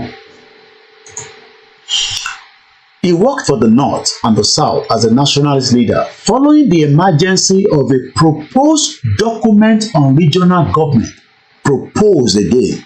I read posts on this platform from different people accusing Buhari of not preparing the North during his 8 years in office for such development. In tó ń ṣàlàyé ni pé ẹ̀yin òmùgọ̀, ẹ̀yin ò mọ̀ pé Buhari ti ṣiṣẹ́ fún ìran ẹ̀ láti fi gbé wọn jáde kúrò nínú Nàìjíríà nígbàkigbà tẹ́lómi bá débẹ̀. Ṣé Tinubu náà máa ṣe the same thing? Ọmọ Odùduwà Media TV káàbọ̀ sórí ètò wa. Ṣé President Bola Ahmed Tinubu náà máa ṣiṣẹ́ fún ìran ẹ̀ láti lè fà wá jáde? Ṣé Tinubu náà máa lè ṣe? Àbúkọ̀ máa ṣe kí ni? Ó máa tà wá dànù. Á dẹ̀ máa bá tiẹ̀ lọ tó bá ṣe tán. Mo rí olórí burúkú àwọn ex-president yín, àwọn olè. Wọ́n ní ká má bọ́ aráàlú, èyí ò ní ká má bọ́ àwọn olóṣèlú torí olè lolóṣèlú. Olóṣèlú ò ń ṣe tá à ní bú. Ẹ̀yin citizen tí a jọ ń struggle ni mo lè má bú. Àfihàn tó bá wá bú mi màá bú bàbá àtìyẹ́ ẹ̀. Ìyẹn Jonathan ó wà ní South Africa níbi táwọn ANC tó ti lose nísìn. Ó dà pọ̀ máa ṣe government ọmọ join pẹ̀lú àwọn tó kù. I saw Jonathan behind the president during the campaign àbígbà tó ń ṣe election yẹn. mo kí gbogbo ọlẹ́ nǹkan sí. Now those critics have attempted to manipulate public opinion. Ṣé mọ̀ pé lè bá Buhari ṣiṣẹ́ dáadáa so n tó bá kọ yìí ó ṣe ṣe kó yẹ pé gbogbo ẹ̀ náà òtítọ́ ni bí rọ́bà dẹ̀ wà níbẹ̀ ó kù sí wọn lọ́wọ́ kò sí tó kàn wá. Only the public opinion against leader ìyẹn Buhari who govern with a national perspective during his tenure. Buhari ensured òyìnbó ńlá náà òyìnbó yẹn ẹ jẹ́ ká lọ wá mí nínú jáde ensured tó bá sọ pé nǹkan ensured ó mean pé the past tense is ensured in tó ti ṣe make certain that something will occur or be the case. Àwọn èèyàn ń béèrè pé kí ni meaning is like insured, secured, into guarantee. Tó o bá tí ì rí nǹkan yẹn kò tí guarantee but irú nísìn Yorùbá nation nísìn àwọn kan ní kò lè guarantee but a mọ̀ ó máa guarantee because indices tó máa fi guarantee ó ti wà nínú Nàìjíríà.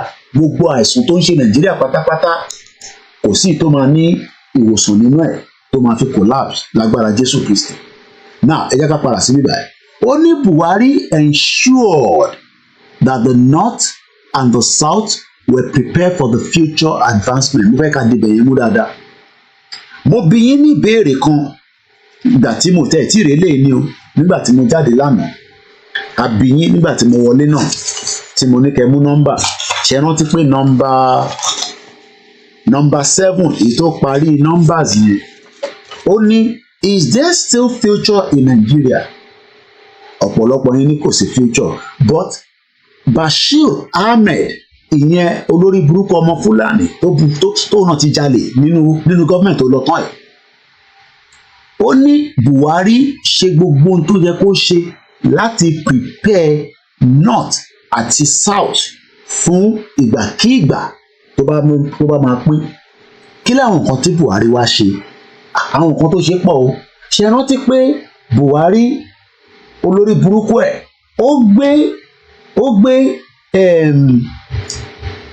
train line ó náà ń gbé lọ sí Niger. Kí ni nǹkan tá a fẹ́ mú ní Niger tó ń gbé train lọ síbẹ̀? Gbogbo ẹ̀ náà ló wà nínú tí mo fẹ́ kà ẹ́. I will use the north as an example and discuss some of the projects and initiatives overseen by him. Tó bá sọ pé overseen that means pé wọ́n ń gbé evidence yẹn wá bá Buhari pé in tá à ń ṣe yìí ó ń débẹ̀ wíbẹ̀ jẹ́bẹ̀. Ṣé Tinubu máa jẹ́ weaker element tóun náà máa ṣe gbogbo tó yẹ kó ṣe láti prepare ọmọ Yorùbá láti pín kúrò ní Nàìjíríà? Gbogbo ẹ̀ ó ti lò 1 year ó kù 3 years má sọ pé ó ní another 7 years. Ọdún mẹ́ta péré ni Tinubu ṣì ní. Ó dìgbà tó bá dé 2027 la máa mọ̀ bóyá Tinubu máa lọ sí the next stage or not. Máì tí bá ka 4 years extra máa bá ka 3 years tó ṣì guarantee. Because Buhari according to Bashir Ahmed ó ń jẹ́ kó yé wa pé ẹni tí British ní kọ́ ṣe náà ló ń ṣe.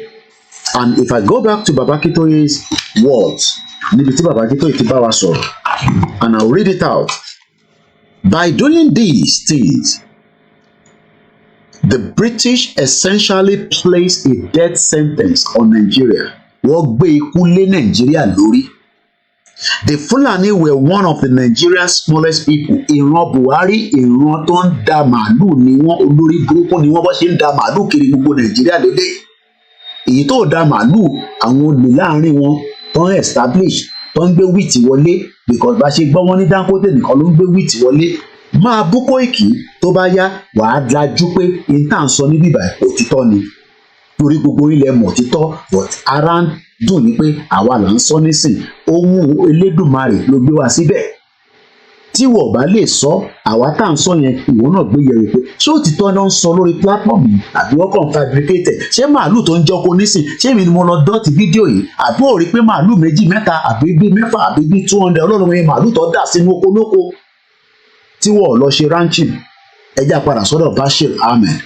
Ó ní Buhari ti prepare future fún ìran àwọn Fúlàní tí British gbélé wa lórí. Má kàbẹ̀ yẹn tán. Ẹ jẹ́ n ka bí tí Baba Akintoye lára proposal ta fi sọ pé ẹ jẹ́ kí nàìjíríà máa lọ. Nigeria needs the courage to dissolve. Gbogbo òyìnbó tó ń sọ tó fẹ́ lọ fi fix nàìjíríà wọn ò ní jẹ́ kó fix ẹ̀, wọ́n máa pa ẹ́ síbẹ̀ ni. Máa ní o fẹ́ lọ ṣe politics, ẹ̀jẹ̀ ló ń mu níbẹ̀, gbogbo wọn ló mọ̀. Wọ́n ń fọmọ wọn dájọ́, wọ́n fìyàwó wọn dájọ́. Ẹlòmíì nú wọn, àwọn ọmọ wọn ti di arọ sínú ilé, àwọn ló ṣe bẹ́ẹ̀. Gbogbo ògùn tó ti lọ ṣe wọ́n ti sọ fún wọn pé àwọn ọmọ wọn máa di nǹkan sínú ilé tí wọ́n ò ní lè gbádùn ayé wọn mọ́, wọn náwọn àwọn mind. Máa bú wa pé àmọ́ tá à ń sọ. Ṣé fẹ́ bá wa dá sórí ètò ní ìyá wa lálùbáríkà? Mrs. Koiki. Ẹ káàbọ̀ mà. Àkàlẹ̀ mo fẹ́ sanwó yẹn síbẹ̀ ni mo ṣe pè. Mo wà lórí live show báyìí tá a bá ṣe tán àpè yìí. Ok, ẹ bá ṣe tán. So bá ṣe ń bọ̀rọ̀ yẹn lọ, by doing these things, the British essentially placed a death sentence on Nigeria. The Fulani were one of the Nigerian smallest peoples. There are only about 6 million in the northern region, níbi tí Buhari ti wá pèpè ayé wọn nísìn. But there were also non-indigenous people. They had no homeland in Nigeria. Ilẹ̀ Yorùbá ló wá ń dùn mọ́ wọn nísìn, kò dùn mọ́ wọn nílẹ̀ Yíbò tẹ́ ń wò yìí. Ilẹ̀ Yíbò ló ń jẹ oko wọn báyìí, bẹ́ẹ̀ ló ṣe ń jẹ lọ́dọ̀ tiwa náà. They had no homeland in Nigeria or anywhere. They were also part of the Fulani people scattered all over the West Africa, consisted mostly of nomadic cattle herders. Ṣebí màálù náà lè ń rí nísìnyí náà. Àwọn ilé ló wá ń sọ pé àjọ máa ní future. Àwọn ilé ló wá ń sọ pé kájọ wà together nítorí pé ara ń ta ẹ́ pé Ìgbòho ló ń sọ̀rọ̀ lọ́wọ́lọ́wọ́ pé ká kúrò ní Nàìjíríà àti bàbá Akíntóyè. Dádì tí ẹ ò ṣe nígbà tó yẹ kí dádì tí ẹ ṣe. Kí ló dé tí dádì tọ̀dọ̀ tí ẹ ò ṣe? Kí ló dé tí mọ́mí ò ṣe? Is because wọ́n ò rí value in it. Ètò yìí ò ní lọ ju 2 hours lọ torí ó ti kọjá 2 hours o, so mo ní pẹ́ wrap it up. Ìtókò a máa gbé ní Sunday broadcast. So jẹ́ kí n push ọ̀rọ̀ Bashir Ahmed kí n lè wind down. I will use the North as an example and discuss some of the projects and initiatives overseen by Buhari himself at preparing the region ìyẹn ilẹ̀ Hausa for any advancement. The initiation of a 614-kilometer Ajaokuta Kaduna Kano called the AKK gas pipeline, a part of Nigeria's gas master plan, will enhance the energy infrastructure in the region. His administration provided substantial support for the rehabilitation of the Kaduna refinery. He ensured that the Komani oil field project in Bauchi and Gombe reached a point of no return. Nígbà tó kó wa lẹ́rú níjọ́sí, wọ́n ní tó bá ti dé point of no return, you have become a slave. He also initiated the Kano-Katsina-Jigawa Maradi rail line covering 284 kilometers within Nigeria. Ó tún wá extended lọ sí into Maradi àti Niger Republic. Ṣé rántí pé we were complaining pé kí là ń gbé train lọ sí Niger fún? Ara tó ń prepare fún wa nìyẹn. Ìwọ máa búrò ẹ o torí pé ara ń tẹ́ pé à ń pariwo nísìnyí. Ara ń tẹ́ pé bóyá àwọn tó ń fún wa ní support kéékèèké ìyẹn nìkan ló ń rí. Ó rí the bigger picture. Bí ìwọ náà bá dẹ̀ fi sọ̀rọ̀, ìwọ náà jáde máa sọ̀rọ̀ kó máa fún ẹ ní nǹkan kéékèèké. Kò fi pé bóyá yẹn la máa fi survive for a very long time. Àwọn èèyàn kàn appreciate wa látara pé ìtagbédá ní àwọn ò lè ṣe, ẹ̀yin tẹ̀ ń ṣe, ẹ̀yin tẹ̀ ń gbóhùn sókè, àdúpẹ́ lọ́wọ́ yín. But ìyẹn lẹ́yìn rí, ẹ̀ ń rí wa as the antagonist, ẹ̀ ń rí wa gẹ́gẹ́ bí enemy yín. Mo ní mo bá APC jà, ẹ̀yin tẹ̀ ń support wọn, àbá PDP jà, but ìran tèmi kó má bàa jìyà bí Buhari ṣe prepare rántí ẹ̀. So bí Buhari ṣe ṣe yìí, ẹ sọ fún Tinubu náà kóun náà ṣe gbogbo tó yẹ kó ṣe torí Ọ̀ṣínbàjò shortman devil kò ráyè ẹ lọ wò Ìjẹ̀bú Òde kẹwo gbogbo Rẹ́mọ ẹ rí i pé títí òdélé Ọ̀ṣínbàjò ó dẹ̀ ṣọdún 8 pẹ̀lú Buhari. Òun dẹ̀ rí Buhari tó ń ṣe gbogbo ilé, kò pé Buhari pé díẹ̀ ń ṣe díẹ̀ sọ́dọ̀ tèmi náà ká tẹ̀ ṣe Abẹ́òkúta Lagos expressway. Ó wà bó ṣe wà yẹn tó ń pa àwọn èèyàn dànù lójoojúmọ́. Máa bú wa lórí ètò. Wọ́n ní Buhari nígbà tó ṣe rail project yẹn kò wá gbé dé Maradi nìkan, ó ní kó bá àwọn tẹ̀ wọnú Niger Republic. Kò ń ṣe yẹn nìkan ló ṣe. The Kano-Kaduna Standard Gauge Rail Project, now at the advancement stage, will link Kano to Abuja and subsequently to Lagos. Buhari administration saw the completion of critical power projects, including the Zunguru, Kanshibila, and Dambi Kowa power plant. He also initiated the process and saw through the Maduguri gas power plant. Agriculture. Àwọn olórí burúkú tí Buhari fún ní ilẹ̀ tó fún lówó tó pọ́ǹpù gbogbo owó sí north. Olórí burúkú wọn fídíò ẹ̀ lẹ́ ń wò nísìn tó ń fi màálù jẹ oko olóko.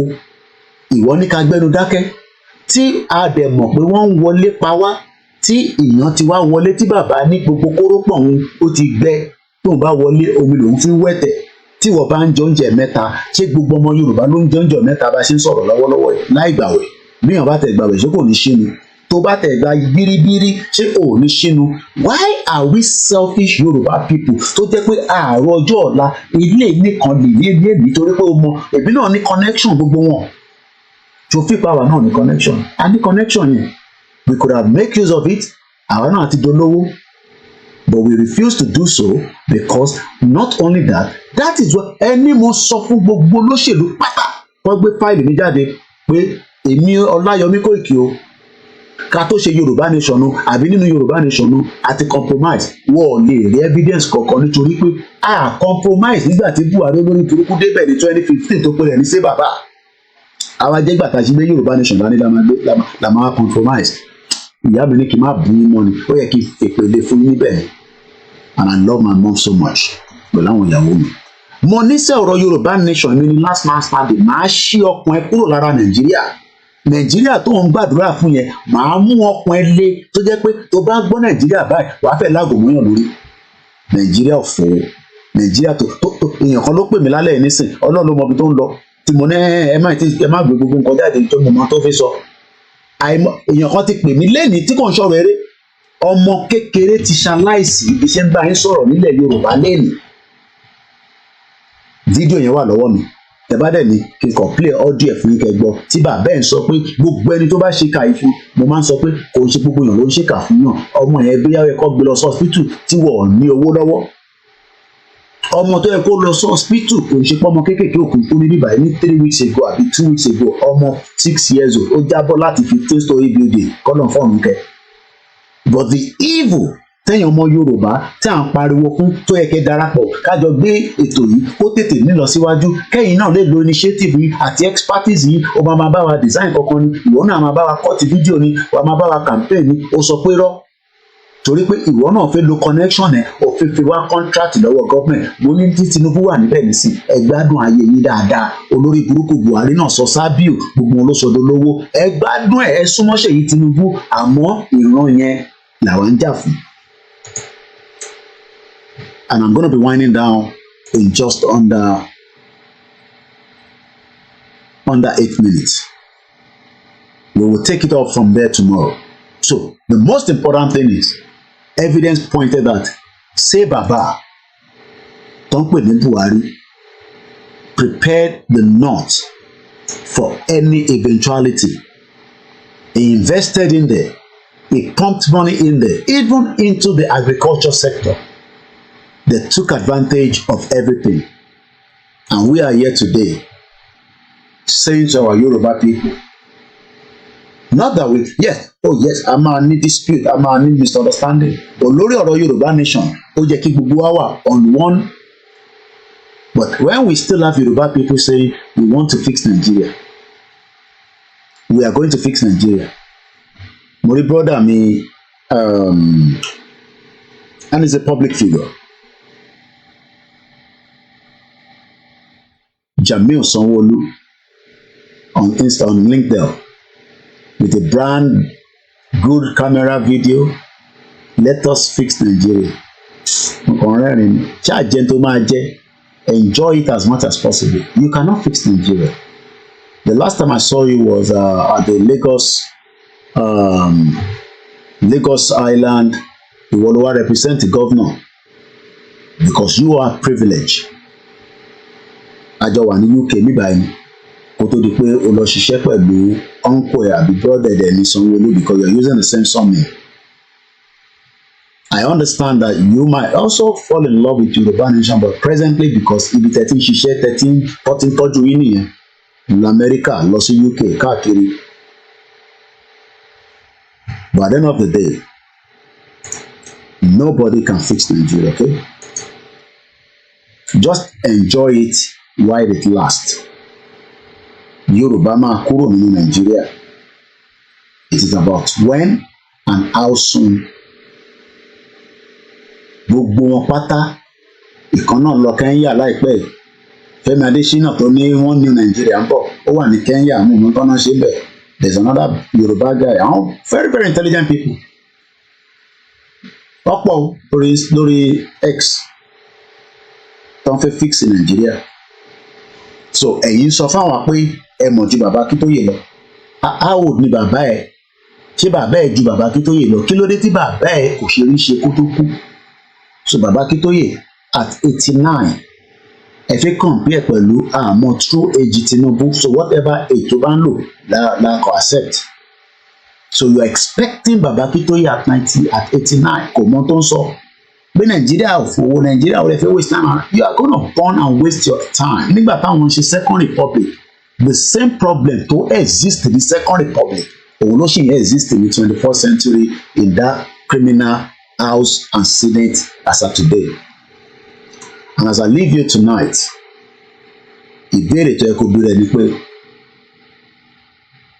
is there still future in Nigeria? The answer is no. The only future that we should be talking now, into yẹ kí gbogbo ọmọ Yorùbá máa sọ̀rọ̀ lórí, but tó bá pè election ọ̀la ìpẹ́ àwọn ọmọ Yorùbá máa lọ dìbò, because to them is the right thing to do. Ká lọ vote for the same criminals that would not respect you as a person. The Yoruba can as much be like Spain, that have proved it tonight again. With the total export, the total export of the Spanish people, or Spain rather, the total export, owó tó ń wọlé fún wọn gẹ́gẹ́ bí ìlú, owó tó ń pa wọlé tí wọ́n fi ń ṣe ìtọ́jú fáwọn aráàlú wọn. Ẹ jẹ́ ká jọ wo àwọn sales yẹn ní bọ̀ ní 2022. Okay, why is it? All right, no. Spain. Let's put it out again. The total export that Spain got from the sales of goods in 2022 is $394 billion. The total export of Germany, gbogbo náà la mọ̀ German machine, kò sí nǹkan tó kì í produce airplane ní gbogbo ẹ̀, mọ́tò, Mercedes, àìmọye ọmọ Nàìjíríà tó ń ṣiṣẹ́ dáadáa níbẹ̀ tó ń tọ́jú. The total export wọn in 2022 is $1.6 trillion. Zoological country, the total export of Nigeria in the same year with these two countries is 70 billion. Continue to say that, oh, Emma Binumo showing, I was thinking I posted that out, but I realized we posted. So let me touch it again. Spain, graphs in Lenwo níwájú yìí, gbogbo owó tó wọlé fún wọn ní 2022 is a value of $394 billion. Germany, $1.6 trillion. And your country that you say is your country, called Nigeria. Oh yes, Nigeria is still a country because officially, according to the international community, it is still a country. But in the long run, it will no longer have to be a country if we all pull our resources and ask for our rights. Gbogbo owó tí wọ́n pa ní export was $70 billion. That is how far we take it tonight. It was a special program that links with the Champions League, even though I couldn't make it to Wembley because it was just going to be too much. And I can tell that it will be too crowded and all that. But at least I'm sure that we all saw that Real Madrid took the Champions League of the UEFA. One day, I want to celebrate just like that. How soon is what I don't know, but our quest and our determination will be what will eventually lead us to where we want to go. Mo kí gbogbo alẹ́ nǹkan sí pé ó rán yẹn lá máa sùn. Have a very good night. Ọba Elédùmarè kò ní fi wá sílẹ̀. Á dáàbò bo ilẹ̀ Yorùbá. Kò ní fìyà jẹ wá, kò dẹ̀ ní fi ebi pa wá. Ẹ jẹ́ á gbọ́ bàbá ilé nǹkan sí ká tó máa sọ pé lẹ́yìn yẹn ó dàárọ̀ pẹ̀lú anthem wa. Ẹ jẹ́ á gbọ́ bàbá ẹ̀. Olú ti sú wa. Eku òkè bí eku mọ́, ẹyẹ òkè bí ẹyẹ mọ́. Gàrí là ń mu sá èmi àtàwọn abí mi àlè jẹ ráìsì mọ́. Ẹ̀wà náà ti wọ́n. Gàrí ọ̀gá ti di 1-2. Ó ti sú mi, orílẹ̀-èdè ti sú mi. Báyìí kọ́ ni wọ́n bá tẹ́lẹ̀. Gbogbo àwọn tí wọ́n ní ọ̀la yìí ẹ̀kọ́ ọ̀fẹ́ ni wọ́n ká o. Ẹ̀kọ́ Awólọ́wọ̀ wọn ká àlè rán mọ́ sùkúù mọ́. Ayé yín ò dáa. Ó ti sú wa o. Wọ́n bá wá nǹkan sí i àti forítì. Ẹ rí i pé orí mi gan ti pa. Ó ti sú wa o. Ó ti sú wa o. Orílẹ̀-èdè wọn bá wá nǹkan ṣe sí o. Ráìsì ti di gàrí ti 1-2. Mo tún gbọ́ pé ráìsì ti di 80,000 àpò. Wọ́n bá wá nǹkan ṣe sí i. Tá a bá tún abẹ́rẹ́ epo bẹ́ẹ̀ epo 580. 680 700 là ń rà. Kí ló dé kí la ṣe? Àwa akórópè gbogbo ẹ̀pọ̀n ní òmò gbóná lálẹ́ tá a mọ̀ fomi wẹ́ẹ̀tì ẹ̀ pẹ́pẹ́ kan òmò lànà. Àní rí kankan. Epo náà ní ń gbà lọ. Owó sukùl bíìsì àmọ́ mi ò rí san báyìí. Ayé mi ò dá.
Good night, everybody. Koikimedia bringing the world closer to your doorstep. 1st of June 2024.